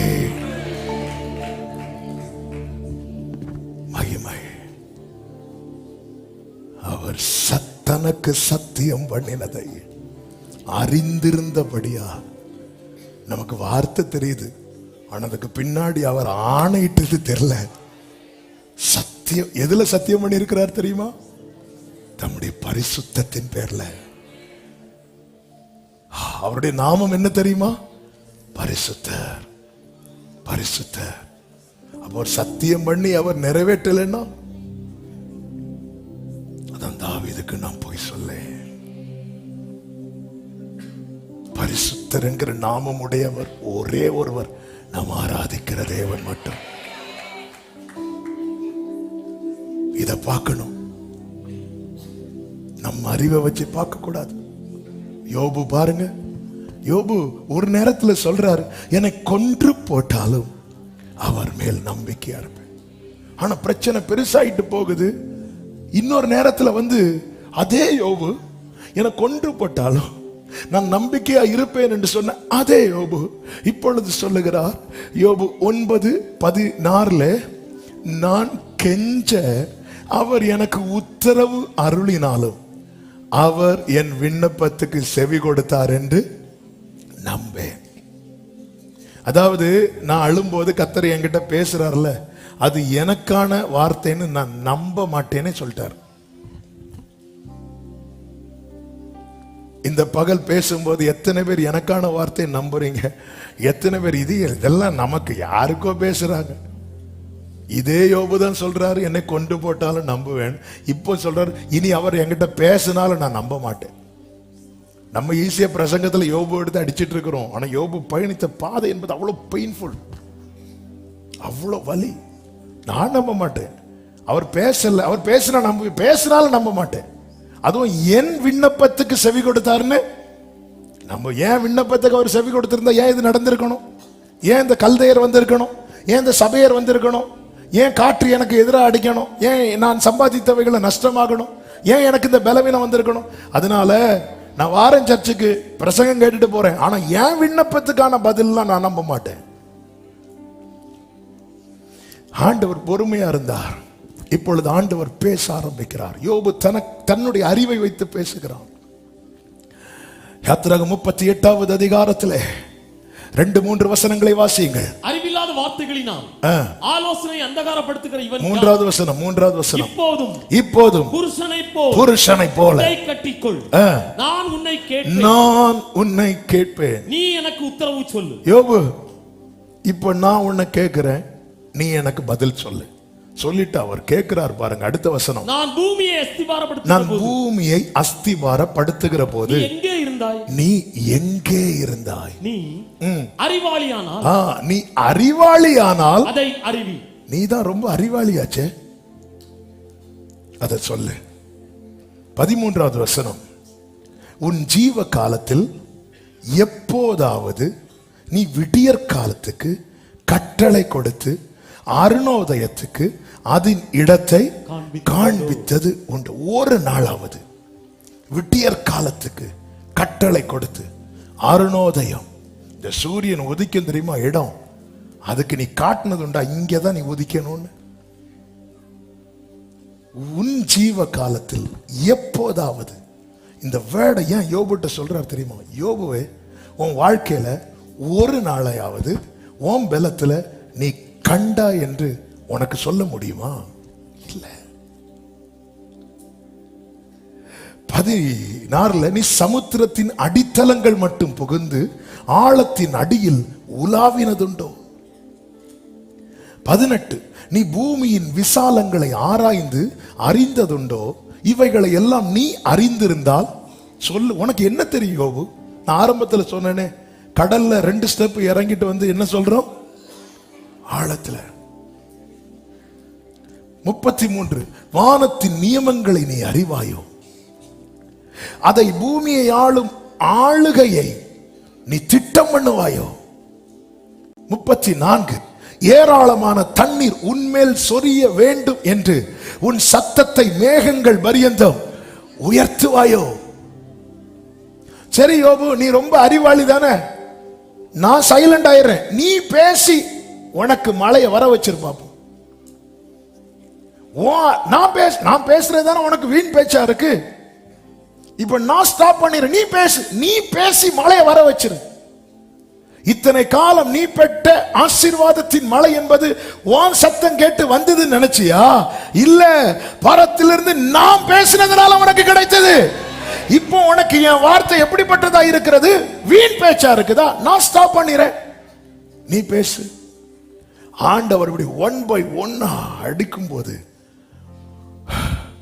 யோபு 40வது அதிகாரம் அதனுடைய 3-4 வசனங்களை வாசியுங்கள். அப்பொழுது யோபு கர்த்தருக்கு பிரதியுத்தரமாக, இதோ நான் நீசன், நான் உமக்கு என்ன மறு உத்தரவு கொடுப்பேன்? என் கையினால் என் வாயை கொள்ளுகிறேன். இவ்வளவு நேரம் பேசி பேசி பேசி இருந்த கர்த்தர் 4-5 கேள்வியை கேட்டது யோபு இருக்கார்ல, ஆண்டவரே அடுத்த வார்த்தையில சொல்றாரு, நான் 2-3 தடவை பேசியிருப்பேன் ஆண்டவரே, இனி நான் உத்தரம் கொடாமலும். ஆண்டவர் நான் பேசணும்னு பேசல, ஆனா அப்படின்னு சொல்லிட்டு கூட இருக்கிற 4 பேரை பார்க்கறான். சிலர் பாருங்க, நம்ம சும்மா இருந்தாலும் நம்மளை சும்மா இருக்க விட மாட்டாங்க. ஆண்டவரே நான் 2 தரம் பேசிட்டேன். ஆமென். இனி 42:3 சொல்றாரு, அறிவில்லாமல் ஆலோசனை மறைக்கிற இவன் யார்? அடுத்த வார்த்தை, ஆகையால் நான் எனக்கு தெரியாததையும் என் புத்திக்கு எட்டாததையும் நான் அறியாததையும் நான் அறியாது. இதை மறக்கவே கூடாது. கர்த்தர் என்ன சொன்னார்? எரேமியா 33:3, என்னை நோக்கி கூப்பிடு, நான் உனக்கு உத்தரவு கொடுத்து நீ அறியாதது உனக்கு எட்டாததுமான பெரிய காரியங்களை உனக்கு அறிவிப்பேன். அதுதான் வார்த்தை. நீ அறியாதது எனக்கு தெரியாதது அப்படி சொல்லிட்டு, ஆமென், நான் என் கையினாலே வாயை புத்திறேன். அதாவது நமக்கு அறிவு இருக்குன்னு சொல்லி நம்ம நிறைய பேசிடுவோம். பேசினதுக்கு அப்புறம் தான் நமக்கே தெரியும் நமக்கு அறிவு இருக்குல்ல, நமக்கு அறிவு இருக்குன்னு. இல்லை, நிறைய பேசிட்டு நம்ம ஃபீல் பண்ணுவோம் தெரியுமா, ச்சே. ஞானி எல்லாத்துக்கும் வாயை திறக்க மாட்டாங்க. மூடன் அலப்பிட்டே இருப்பான். சிலர் வாயை பார்த்துருக்கீங்களா? மழை டைம்ல கார்ல அந்த வைப்பர் அடிக்கும் தெரியுமா? நமக்கு எல்லாம் தெரியும் சொல்லி பேசுவோம் தெரியுமா? அப்படி பேசிட்டு தான் ஆளு மாட்டிட்டு இருக்கிறாரு. இப்ப அவருக்கு ஃபீல் வெல்த் நஷ்டமானது குறித்தல்ல இப்ப வருத்தப்படுறது, ஹெல்த் நஷ்டமானது குறித்தல்ல வருத்தப்படுறது. நான் எப்படி பேசிட்டேனே.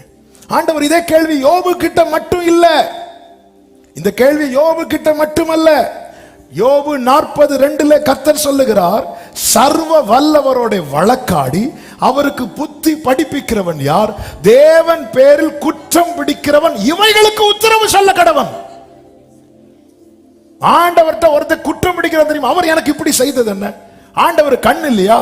ஆண்டவர் ஒருத்தர் இருந்தா இப்படி செஞ்சிருக்கணும்ல. இப்படி ஒருத்தர் குற்றம் பிடிக்கிறான் தெரியுமா? அவன் இதுக்கெல்லாம் முதல்ல ஆன்சர் பண்ணிட்டு வரட்டும், அப்புறம் அவன் கேட்கறதுக்கு நான் ஆன்சர் பண்ணுங்கிறார். ஆமென். அதாவது அறிவு இருக்குன்னு நினைச்சு நல்லா புரிஞ்சுக்கோங்க. ஞானிகளை வெட்கப்படுத்த பைத்திய தெரிந்தெடுக்கப்பட்ட ஒவ்வொருத்தரும் மறக்க கூடாது. அப்போ இதை மறந்து நம்மளை ஞானிகளை காட்டுனா நம்மளை வெட்கப்படுத்த வேற ஒரு நாள் பைத்தியத்தை கொண்டு வருவார். ஆமென். ஒரே பிரசங்கத்துல 3000 பேரை ரட்சிப்புகளை நடத்துறவர் பேதுரு. பேதுரு அதை எங்கேயும் பெருமை பாராட்டல. எப்படி பெருமை பாராட்ட முடியும்? பேதுரு ரட்சிப்புகளை நடத்துறது ஒரு சேவல். எப்படி சொன்னா திருப்பியும் கூவும். எதுக்கு வம்பு? ஞானிகளை வெட்கப்படுத்த. பெரிய தீர்க்கதரிசியை அறியப்பட்டவன் பிழையாம். ஆனா பிழையாமுக்கு கண்ணை திறக்கிறதுக்கு கர்த்தர் பயன்படுத்தினது கழுத. ஓவரா ஏதாவது காட்டின ஆண்டவர் எதை கொண்டு நம்மளை திருத்துவாருன்னு நமக்கு தெரியாது. ஆமென். அதான் நீங்கள் அழைக்கப்பட்ட அழைப்பை பாருங்கள். அறிவு இருக்குன்னு சொல்லி உங்க அறிவை வச்சு உலக காரியங்களை ஆராயுங்கள். ஆண்டவருடைய வசனத்துக்கும் அது அறிவுக்கு அப்பாற்பட்டது. ஹல்லேலூயா. நம்ம பாடுவோமே, கிரகிக்க முடியா காரியம் செய்வீர் சர்வஞானியே. ஆமென். அது கிரகிக்க முடியாது. அதனாலதான் இது எப்படி ஆகும்? மரியாள் தன்னுடைய அறிவை வைத்து சொல்ல, நான் புருஷனை அறிவு நிறைய சொல்லும், தேவனால் கூடாத காரியம் அப்படின்னதும் மரியாள் சரண்டர் ஆயிட்டாங்க. இதோ நான் ஆண்டவருக்கு அடிமை. மோசே தன்னுடைய அறிவை வைத்து சொல்றான், ஆண்டவரே நான் திக்கு வாயனா இருக்கிறேனே, நானும் வாயோடு இருப்பேன். ஆபிரகாம் சொல்றாரு, ஆண்டவரே நான் வயசாயிட்டு சாராளுடைய கற்பம் செத்தது நிச்சயமாக அப்படின்ட்டார். அவ்வளவுதான். நம்புவதற்கு ஏது வல்லாதிருந்தும் நம்பிக்கையோட விசுவாசித்தார். கர்த்தருடைய வார்த்தை ஒரு நாளும் வீண் பேச்சா பார்க்காதீங்க. உங்கள் கட்டுகள் பலத்து போகாதபடிக்கு பரியாசம் பண்ணாதிருங்கள். ஆவியானவர் சபைகளுக்கு சொல்லுகிறதை காதுள்ளவர். அப்போ இந்த இந்த இந்த அவிசுவாசம் நம்மை விட்டு போகணும்னா கடந்த நாளில் ஆவியானவர் இதைதான் பேசினார். மார்க்கு சுவிசேஷம் 16வது அதிகாரம் 11, 12, 13, 14 வசனங்கள்ல நீங்க பார்க்கும்போது அவர் உயிரோடு இருக்கிறார் என்றும் அவளுக்கு காணப்பட்டார். யார்? மகதலேனா மரியாளுக்கு காணப்பட்டார் என்றும் அவர்கள் கேட்டபோது நம்பவில்லை. மேலும் கிராமத்துக்கு போன 2 சீஷர்களுக்கு கர்த்தர் மறுரூபமாய் தரிசனமானார். அது அந்த எம்மாவூர் சீஷர். அவர்களும் போய் அதை என்ன செய்தார்கள்? 13வது வசனத்துல அறிவித்தார்கள். அவர்களையும் அவர்கள் நம்பவில்லை. அதன் பின்பு 11 வரும் போஜன பந்தி இருக்கையில், வாசிங்க நீ. அவர்களுக்கு தரிசனமாகி உயிர்த்தெழுந்த தம்மை கண்டவர்களை இயேசு தரிசனமாகி முதல்ல என்ன செய்தார் தெரியுமா? பயப்படாதே, சமாதானம் எல்லாம் சொல்றாரு, அது இருக்கட்டும். ஆனா அடுத்த ஒரு முக்கியமான காரியம் செய்யறாரு. என்ன செய்யறாருன்னா, அவர்கள் நம்பாமற் போனது நிமித்தம் அவர்களுடைய அவிசுவாசத்தை குறித்தும் இருதய கடினத்தை குறித்தும் அவர்களை கடிந்து கொண்டார். இந்த வார்த்தையை படிக்கும் போது ஆண்டவர்கிட்ட இப்படிதான் ஜெபிக்க வைத்தார். என ஜெபிக்க வைக்கிறவர் ஆவியானவர் அல்லவா? ஆண்டவரை, என்னுடைய அவிசுவாசத்தை நீர் கடிந்து கொள்வீராக. அவர் பிசாசை மட்டும் கடிந்து கொள்ளுகிறவர் அல்ல, அவிசுவாசத்தை கடிந்து கொள்ளுகிறவர். 3 வருஷமா சீஷர்களுடைய அவிசுவாசத்தை அவர் கடிந்து கொண்டுட்டே இருந்தார். இதைதான் ஆவியானவர் காண்பித்து தந்தார். அப்போ நீதிமொழிகள் 1:23 சொல்லப்பட்டிருக்கிறது, என் கடிந்து கொள்ளுதலுக்கு திரும்புங்கள், இதோ என் ஆவியை உங்களுக்கு அருளுவேன், என் வார்த்தைகளை உங்களுக்கு தெரிவிப்பேன். அப்ப இந்த வார்த்தை, ஆண்டவரே நான் இன்னும் நம்பாம இருக்கிறேன்னா என்னை கடிந்து கொள்வீராக. யோபுவை கடிந்து கொண்டார் அல்லவா? கடிந்து கொண்டாரே. கடிந்து கொண்டதுனால தானே அவன் நம்பினான். அவன் அடுத்து என்ன அறிக்கை செய்தான்? முதல்ல என்ன சொன்னான்? அவர் எனக்கு உத்தரவு அருளினால் நான் நம்ப மாட்டேன் சொன்னவன் இப்ப சொல்றான், தேவரீர் சகலத்தையும் செய்ய வல்லவர், நீர் செய்ய நினைத்தது தடைபடாது. கர்த்தர் அவனுக்கு எல்லாத்தையும் 2 மடங்கா கொடுத்தார். இது எப்படி ஆச்சு? இதான் புத்தி கேட்டாதது. புத்தி கேட்டாதது.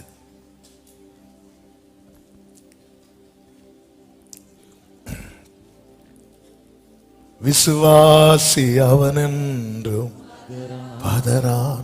அவிசுவாசம் வருதா? ஒரு தகப்பன் மகனை அழைத்து கொண்டு போகும்போது இயேசுவின் இடத்துல அந்த மகனுக்கு ஒரு விடுதலைக்காக கேட்கிறான்.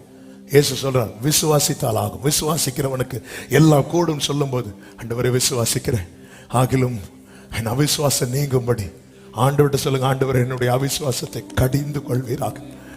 ஆமென். கடல்ல மூழ்கிறவனுக்கு ஆறுதலின் வார்த்தை இல்லைங்க சொல்லணும். கர்த்தர் சொன்ன ஊமையில கூட ஒருத்தர் எருசலேம்ல இருந்து எரிகோவுக்கு போகிறான். போகிற வழியில கள்ளர் கையில் அடிபட்டு குற்றுயிராய் கிடக்கும் போது அவன் எருசலேம்ல இருந்து எரிகோவுக்கு போனதே தப்பு. ஆமா. ஆனா அந்த இடத்துல அதை பார்க்காம அவனுக்கு மேல மனதுருகி அவனை சேர்த்து இப்படி எல்லாம் சொல்லிட்டு இங்க என்னடானா ஒருத்தன் இயேசுவை நம்பி கடல்ல இறங்குறான். படகுல இருக்கும்போது ஆவேசம் என்று கத்துனான். படகுல இருக்கும்போது ஆவேசம் என்ன அர்த்தம்? பேய்ங்கிறான். எப்போ இருக்கும்போது? சேஃப். நம்ம சேஃபா இருக்கும் போதெல்லாம் நம்ப மாட்டோம். அதனால ஆண்டவர் கொஞ்சம் இறக்கி விடுவார். அடுத்து சொல்றான், நீரே ஆனால் என்னை கடல் மேல் நடந்து உம்மிடத்தில் வர கட்டளையிடும். உனக்கு இன்னும் டவுட் தெரியலையா? வா. இப்ப 4 ஸ்டெப் எடுத்து உள்ள வைக்கதும் பொசுக்குன்னு உள்ள போட்டார். இப்ப கத்து ஆவேசம்னு. இப்போ சொல்லு நீரையானால் இல்ல. இப்ப சொல்ற, ஆண்டவரே. அப்போ போட வேண்டிய இடத்துல போட்டா கரெக்டா. ஆமென். என் ஜனமாகிய குமாரத்தை வேறு எந்த பிரகாரம் நடத்துவேன்? நமக்கு காத்து போட்ல மட்டும் அடிக்கிறதுனால நமக்கு ஒண்ணும் தெரிய மாட்டேங்குது. அல்லேலூயா. நம்மை தேவன் பாதுகாப்பாய் வைத்திருக்கிறார். அந்த இடத்துல பாருங்க, அவன் கையை பிடித்து, கையை விட்டுட்டு இல்ல, கையை பிடித்து அற்ப விசுவாசி என்றார். நம்ம மக்கள்லாம் கையை பிடிக்க மாட்டாங்க, அற்ப விசுவாசின்னு சொல்லிட்டு மண்ணையும் போட்டுட்டு அவர் கையை பிடித்து, எதுக்கு தெரியுமா? அவர் ஒருவனை கடிந்து கொள்ளுகிறார் என்றால் அவன் நிச்சயமாய் அவரால் தூக்கி எடுக்கப்படுவார் என்று அர்த்தம். அதனாலதான் அந்த வார்த்தையை கேட்கும் போது, ஆண்டவரே என்னால நம்ப முடியலையா, சரண்டர் ஆயிருங்க, அப்பா என்னை கடிந்து கொள்ளுவீராக. எத்தனை பேர் இந்த பகல் வேளையில சொல்ல விரும்புறீங்க, என் அவிசுவாசத்தை கடிந்து கொள்வீராக, என்னால நம்ப முடியாத நிலையை கடிந்து கொள்வீராக. இன்னொரு வார்த்தையை சொல்லி நான் செபிக்க விரும்புகிறேன். ஏன் நம்ப முடியல? முதலாவது சொன்னேன், அவருடைய வார்த்தையை வெறும் வார்த்தையை பார்க்கறதுனால. அந்த வார்த்தையில ஜீவன் இருக்கிறது, வல்லமை இருக்கிறது. நம்முடைய அறிவுக்குட்படுத்தி பார்க்கறதுனால நம்ப முடியல. இரண்டாவது ஒரு காரியம், ஏன் நம்ப முடியல? ஆதியாகமம் 45வது அதிகாரம் 26வது வசனம். யோசேப்பு உயிரோடு இருக்கிறான், அவன் எகிப்து தேசத்துக்கெல்லாம் அதிபதியாய் இருக்கிறான் என்று அவனுக்கு அறிவித்தார்கள். அவன் இருதயம் மூர்ச்சை அடைந்ததுன்னா நம்பவில்லை. ஜேக்கப்ஸ் ஹார்ட் ஃபெயிண்டட், தளர்ந்துட்டான். இன்னும் சொல்லணும், அட்டாக்கே வந்துட்டு. ஆனாலும் அவன் அவர்களை நம்பவில்லை. ஏன் நம்பல தெரியுமா? அநேக நாள் துக்கம். ஏங்க, இயேசு மரித்து 3வது நாள்ல உயிர் தெழுந்தார். 3 நாள் துக்கம் நீண்ட போதே சீஷர்களால அவரை நம்ப முடியல. லாசரு மரித்து 4வது நாள் வந்துட்டார். 4 நாள் துக்கம் நீண்ட போதே மார்த்தாள் மரியாளால நம்ப முடியல. யாக்கோபின் துக்கம் 3 நாளோ 4 நாளோ கிடையாது, 22 வருடம்.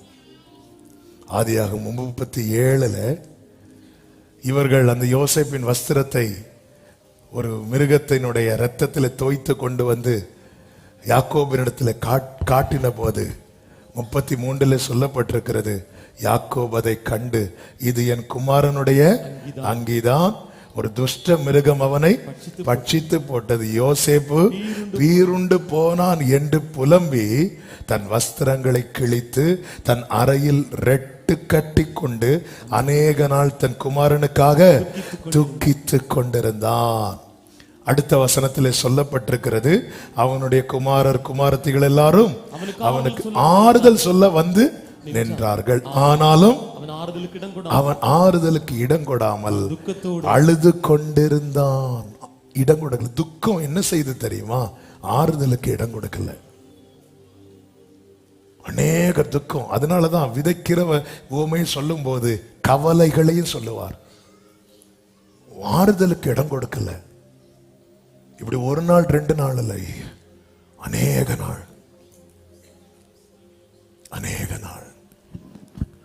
இப்போ அவனுக்கு வார்த்தை வருது, அவனால் நம்ப முடியல.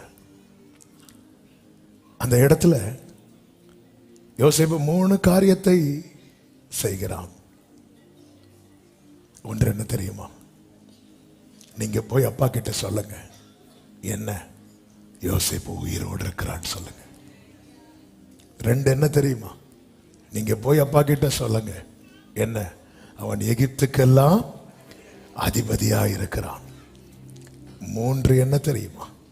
ஆதியாகமம் 45வது அதிகாரம் அதனுடைய 23வது வசனம். அப்படியே தன் தகப்பனுக்கு 10 கழுதைகளின் மேல் எகிப்தின் உச்சிதமான பதார்த்தங்களும் 10 கோழிகை கழுதைகளின் மேல் தன் தகப்பனுக்காக அழிக்கு தானியமும் அப்பமும் மற்ற தின்பண்டங்களும் ஏற்றி அனுப்பினான். 3வது அடையாளங்கள். நேற்று இரவில் இந்த வார்த்தைகளை தியானித்துக் கொண்டிருந்த போது, இப்போ நல்ல கவனிங்க, எதுக்கு 10 கழுதை மேல இந்த தானியம் இதெல்லாம் எதுக்கு 10 கழுதைக்கு மேல ஏன் அனுப்புறான்? 12ன்னா அடிச்சிருப்போம். இஸ்ரவேலுக்கு எத்தனை பிள்ளைங்க? 12. நம்ம எங்கோடியாவது எப்படியாவது லிங்க் பண்ணி எதுக்கு 10 கழுதை தெரியுமா? நல்ல கவனிங்க. 10ஓ 15ஓ யோசேப்புக்கு தெரியும். யாக்கோபு இருக்கிற இடத்துல இருந்து இப்போ யோசேப்பு இருக்கிற இடத்துக்கு வரணும். யாக்கோபு இருக்கிற இடத்துல இருந்து யோசேப்பு இருக்கிற இடம் வரைக்கும் எவ்வளவு தூரத்துக்கு ஆகாரம் யாக்கோபுக்கு தேவைப்படுமோ அவ்வளவுக்கு வேண்டிய அவனுக்கு யாக்கோபுக்கு என்னென்ன தேவைப்படுது, அதாவது யாக்கோபு இருக்கிற இடத்துல இருந்து யோசேப்பு இருக்கிற இடத்துக்கு அந்த வழியில எந்த இடத்திலும் தளராதபடி பாதியில நின்று விடாதபடிக்கு யோசேப்பினிடத்தில் வரும் வரைக்கும் யாக்கோபுக்கு எவ்வளவு ஆகாரம் தேவை, எவ்வளவு நன்மை தேவையோ அதை எல்லாம் யோசேப்பு கொடுத்து அனுப்பினார். இந்த நாளிலே அநேக நாட்களை துக்கத்தில் இருந்தும் ஆமென் வார்த்தைகள் வந்து நம்ப முடியாமல் இருக்கிறவர்களுக்கு கர்த்தர் சொல்ல சொன்ன 3 வார்த்தைகளை சொல்லி ஜெபிக்கிறேன். 1, அவர் இன்னும் உயிரோடு இருக்கிறார். 2, அவர் எல்லா அதிகாரத்துக்கும் மேலானவராய் இருக்கிறார். 3, நீங்கள் நாளை அவர் சமூகத்திலே போய் சேரும் வரைக்கும் உங்கள் பாதையில என்னென்ன நன்மை தேவையோ, உங்களுக்கு என்னென்ன தேவையோ அதை எல்லாம் அவர் அனுப்பி வைத்திருக்கிறார். எத்தனை பேர் ஆமென் சொல்லுவீங்க? ஹல்லேலூயா. அப்படியே தன் தகப்பனுக்கு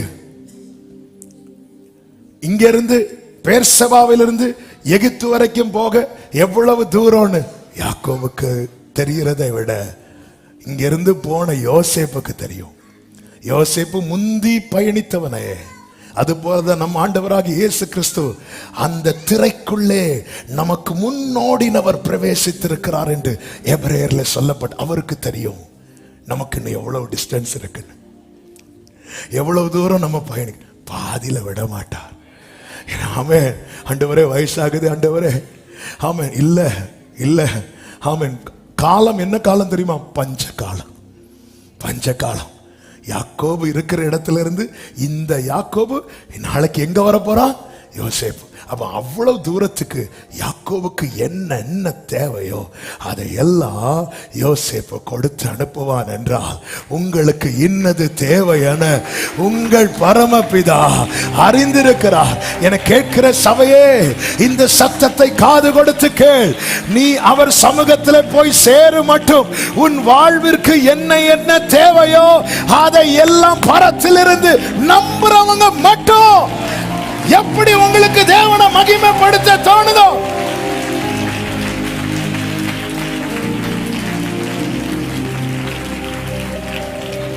ஹல்லேலூயா. சிங்கக்குட்டிகள் தாழ்ச்சி அடைந்து பட்டினியாயிருக்கும் கர்த்தரை தேடுகிறவர்களுக்கோ யோசேப்பு அன்று வாகனம் அனுப்பினது போல நம்மை அழைத்து போக அனுப்பப்பட்டவர் தான் பரிசுத்த ஆவியானவர். யோசேப்பு அன்று தானியம் இந்த பொக்கிஷங்கள்லாம் கொடுத்து விட்டது போல ஜீவன் உள்ள நாளெல்லாம் நன்மையும் கிருபையும். சிலருக்கு ஆண்டவேல 6 சாக்கு ஓபன் பண்ணிட்டோம், இன்னும் 4 சாக்கு இருக்கு. ஆமென். ஹல்லேலூயா. நம்ம ஓபன் பண்ணது 6. ஐயோ, அடுத்த ஸ்டெப்ல 7வது ஓபன் ஆகும். அனுப்புறது யோசேப்பு அல்லவா? நமக்கு தெரியாதுங்க. போன வருஷம் ஐயோ இந்த வருஷத்தை நான் எப்படி கடப்பேன்னு நினைச்சுதானே பார்த்தோம். 10 தாண்டி 11 வந்து சிரிச்சிட்டு இருக்கிறோம்ல. அவன் பாதியில ஒரு யோசேப்புக்கு தெரியுது எங்க அப்பா இங்க வர்றதுக்கு அவருக்கு 10 சாக்கு தானியம் தேவைப்படுது. ஒரு யோசேப்புக்கு தெரியும் போது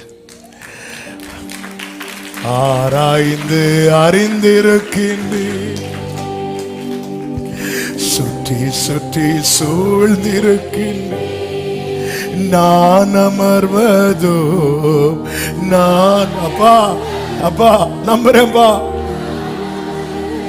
ஹல்லேலூயா.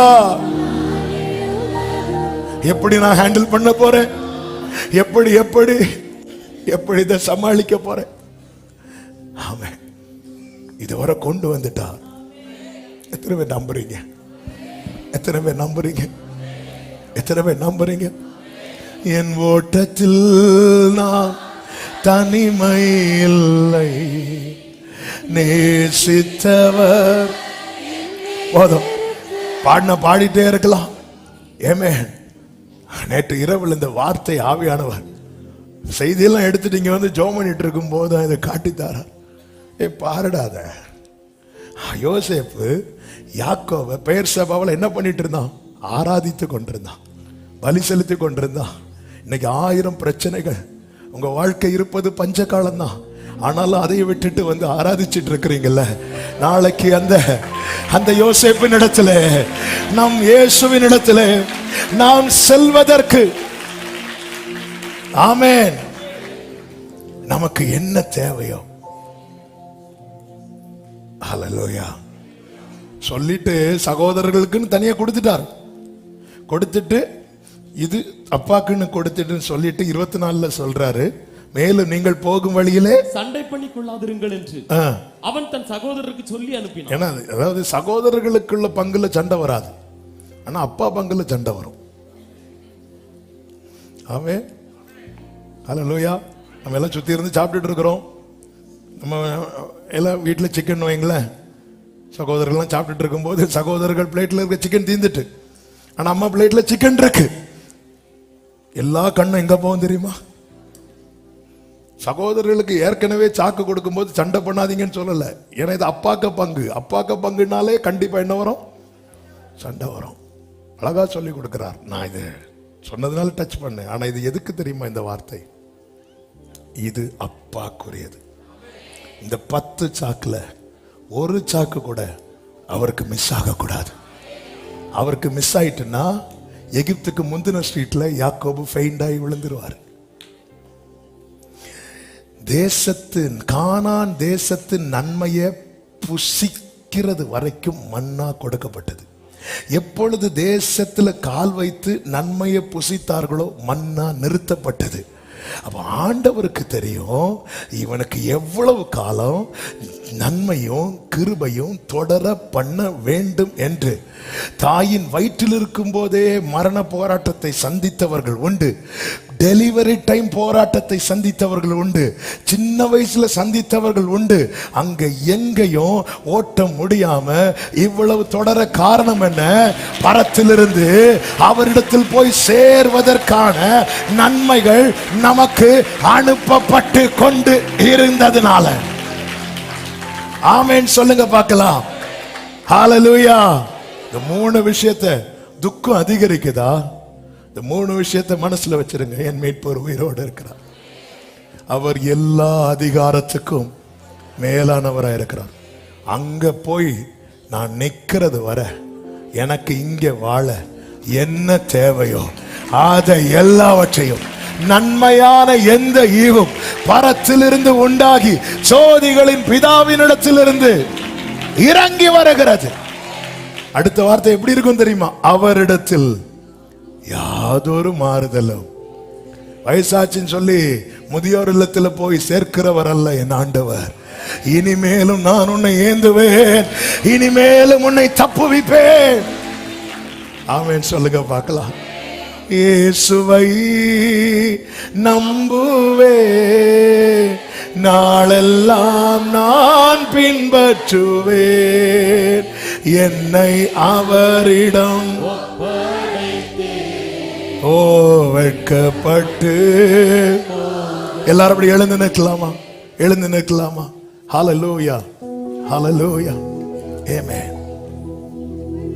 இந்த 3 விஷயத்தை மனசுல வச்சிருங்க. என்ன? என் மீட்பர் உயிரோடு இருக்கிறார். 2வது சொல்லுங்க, சொல்லுங்க. இனி வார்த்தைய யாரும் வீண் பேச்சா பார்க்க கூடாது. சும்மா டைம் பாஸுக்கு சர்ச்சுக்கு வரேன்னு யாரும் இங்க வரக்கூடாது. என் அப்பா பேசுறத நான் கேட்க வந்திருக்கிறேன், என் அப்பா கூட பேச வந்திருக்கிறேன். இந்த உணர்வோடு தான் இங்க ஆராதிக்க வரவங்க வரணும். ஆமென் சொல்லுங்க பார்க்கலாம். ஐயோ சர்ச்சில் நம்ம மெம்பர் ஆயிட்டோம் அதனால. இது அதுக்குள்ள இடம் கிடையாது. இது அவருக்குரிய இடம். இங்க அவர் மட்டும்தான் ஹீரோ, இங்க அவர் மட்டும்தான் உயர்ந்திருப்பார். இங்க அவர் நினைக்கிறது தான் நடக்கும், இங்க அவர் வைக்கிறது தான் சட்டம். இது அவர்களுக்கு வீண் பேச்சா போச்சு. No no. ஆமென். ஆவியானவர் எவ்வளவு நம்மளை நேசிக்கிறார் பாருங்க. நம்ம யார் இந்த பகல்ல உண்மையா மனசை தொட்டு சொல்லுங்க, இன்னைக்கு கர்த்தர் என் கூட தான் பேசினார். அப்படி சொல்றவங்க மட்டும் உங்க வலது கரத்தை உயர்த்தி தேங்க் பண்ணுங்க ஆண்டவருக்கு. தேங்க் பண்ணுங்க, தேங்க் பண்ணுங்க, தேங்க் பண்ணுங்க. வாயை திறந்து ஆண்டவருக்கு தேங்க் பண்ணுங்க. நன்றி செலுத்துங்க, நன்றி செலுத்துங்க. இது வீண் வார்த்தை கிடையாது ஆண்டவரே. இது வீண் பேச்சல். இதுல ஜீவன் இருக்குப்பா, இதுல வல்லமை இருக்குப்பா. இது என் அறிவுக்கு எட்டாதது ஆண்டவரே, இது என் புத்திக்கு அப்பாற்பட்டது ஆண்டவரே. காலடி தெரியாமல் போனாலும் கர்த்தர் என் முன்னே உண்டு. பாடுங்க. காலடி தெரியாமல் போனாலும் கர்த்தர் என் முன்னே உண்டு. சமுத்திரம் ஒதுக்கி வழிகாட்டுவா, நம்பி நான் முன் செல்லுவேன். நம்புறீங்களா? நம்புறீங்களா? ஓரா மாமா ஷேலே மாமதுனரா, நம்பி நான் முன் செல். கைகளை உயர்த்தி இயேசுவை, இயேசுவை நாளெல்லாம் நான் பின்பற்றுவேன். என்னை அவரிடம் வெட்கப்பட்டு போக இயேசுவை நம்புவேன். இயேசுவை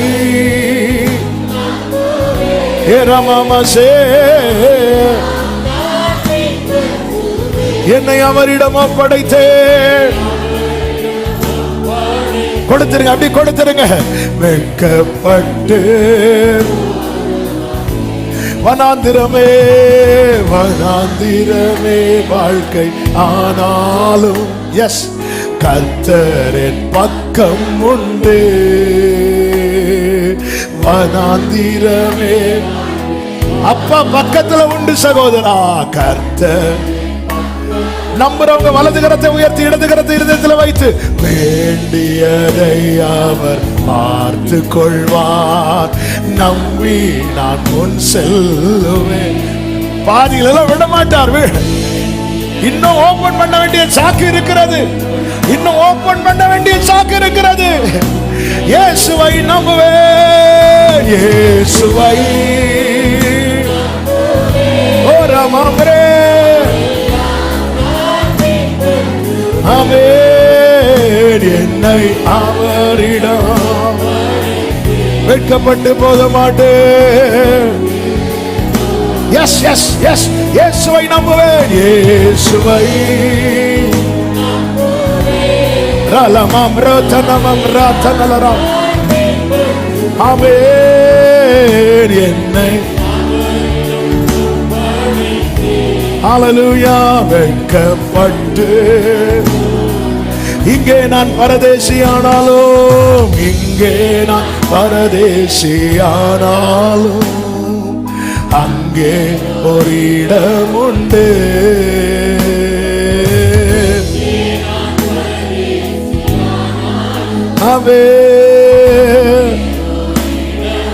விசுவாசத்தோடு ஆயத்தமாக்கி அழைத்து செல்வார். ஆயத்தமாக்கி அழைத்து செல்வார். நம்பி நான் காத்திருப்பேன். ஆயத்தமாக்கி அழைத்து செல்வார். இயேசுவை நம்புவேன். இயேசுவை நம்புவேன்.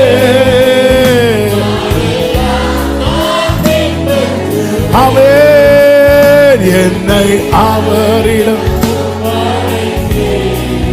அவர் சும்மா அழைக்கல, உனக்கு வேண்டியதை அனுப்பி கொண்டே இருக்கிறார்.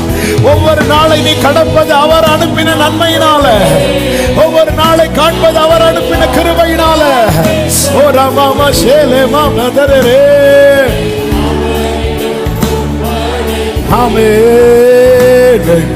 அப்படியே ரெண்டு கைகளை விரித்து உயர்த்தி கண்களை ஏறெடுத்து எனக்காக யாவையும் செய்பவரே, எனக்காக யாவையும் செய்பவரே, செய்து முடிப்பவரே.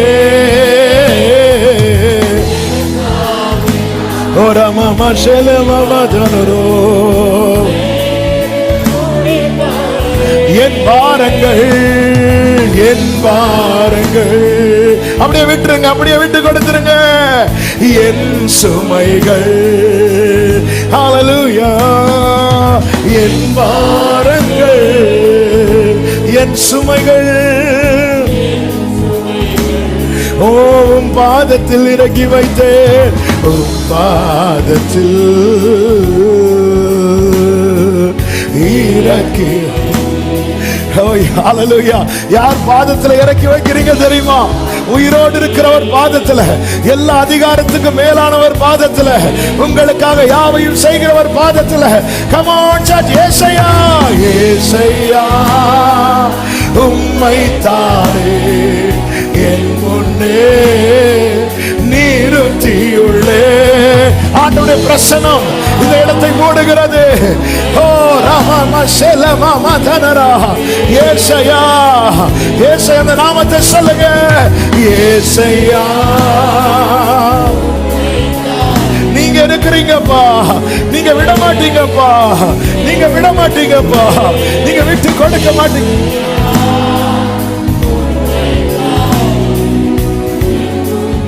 ஜீசஸ்.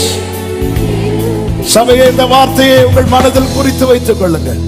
இந்த பூமியில உங்களுக்கான நன்மையும் கிருபையும் முடிந்து விட்டது, இனி இல்லை என்கிற ஒரு நிலை வருதுன்னா புரிந்து கொள்ளுங்க. அடுத்த ஸ்டெப் நீங்க மகிமையில இருப்பீங்க. அது வரைக்கும் கர்த்தர் உங்களை விட்டு விலக மாட்டார், உங்களை கைவிட மாட்டார். ஆமென் சொல்றவங்க நல்ல கைகளை தட்டி ஜீசஸ். ஹalleluya. கர்த்தரை என்றென்றைக்கும் நம்புங்க. ஒரு விஷயம் மாத்திரம் உங்க வலது கரத்தை உயர்த்து, உங்க இடது கரத்தை இதயத்தில் வைத்து, ஆண்டவரே உங்களுக்கு என் விசுவாசம் நல்லா தெரியும். பேதுரு அமிழ்ந்த பேதுருவை கையை பிடிச்சு அவன் அவிசுவாசத்தை கடிந்து அவனை மீண்டும் தூக்கி விட்டது போல என்னை தூக்கி விட்டுருங்க, என்னை தூக்கி விட்டுருங்க, என்னை தூக்கி விட்டுருங்க. என்ன வந்தாலும் என்னேச மீட்பரை யார் கைவிட்டாலும் பின் செல்வேன், யார்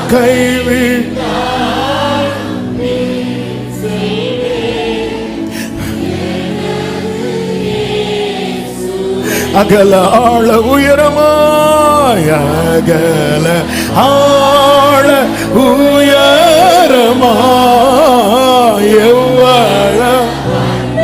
வலது கரத்தை உயர்த்தி சொல்லி சபையை, என்ன துன்பங்கள் என்ன துன்பங்கள் வந்தாலும் அவர் என்னை எப்படி கைவிடுவார், எப்படி கைவிடுவார்?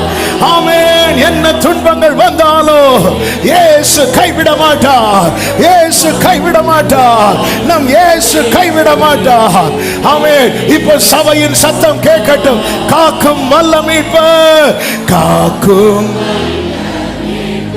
எனக்கு உண்டு, எனக்கு உண்டு, என் மீட்பர் எனக்கு உண்டு. உயிரோடு இருக்கிறவர், எல்லா அதிகாரத்துக்கும் மேலானவர், அவர் எனக்கு உண்டு. அவரிடத்தில் போய் சேர மட்டும் எனக்கு வேண்டிய எல்லா நன்மைகளையும் அனுதினம் அனுப்புகிறவர், அனுதினம் அனுப்புகிறவர்.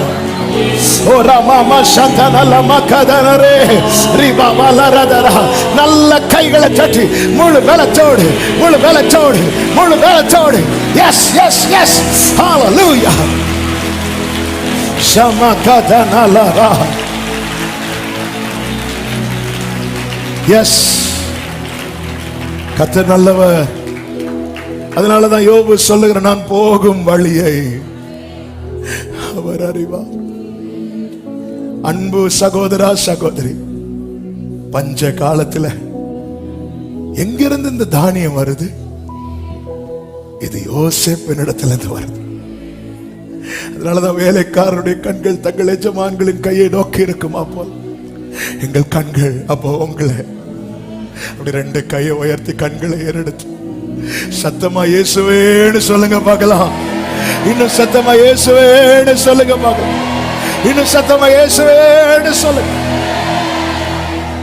நீங்க நடத்துங்கப்பா, தாழ்த்தி அர்ப்பணிக்கிறோம். பரிசுத்த பிதாவே, நல்ல தகப்பனே, உம்முடைய பிரசன்னத்துக்காக நன்றி.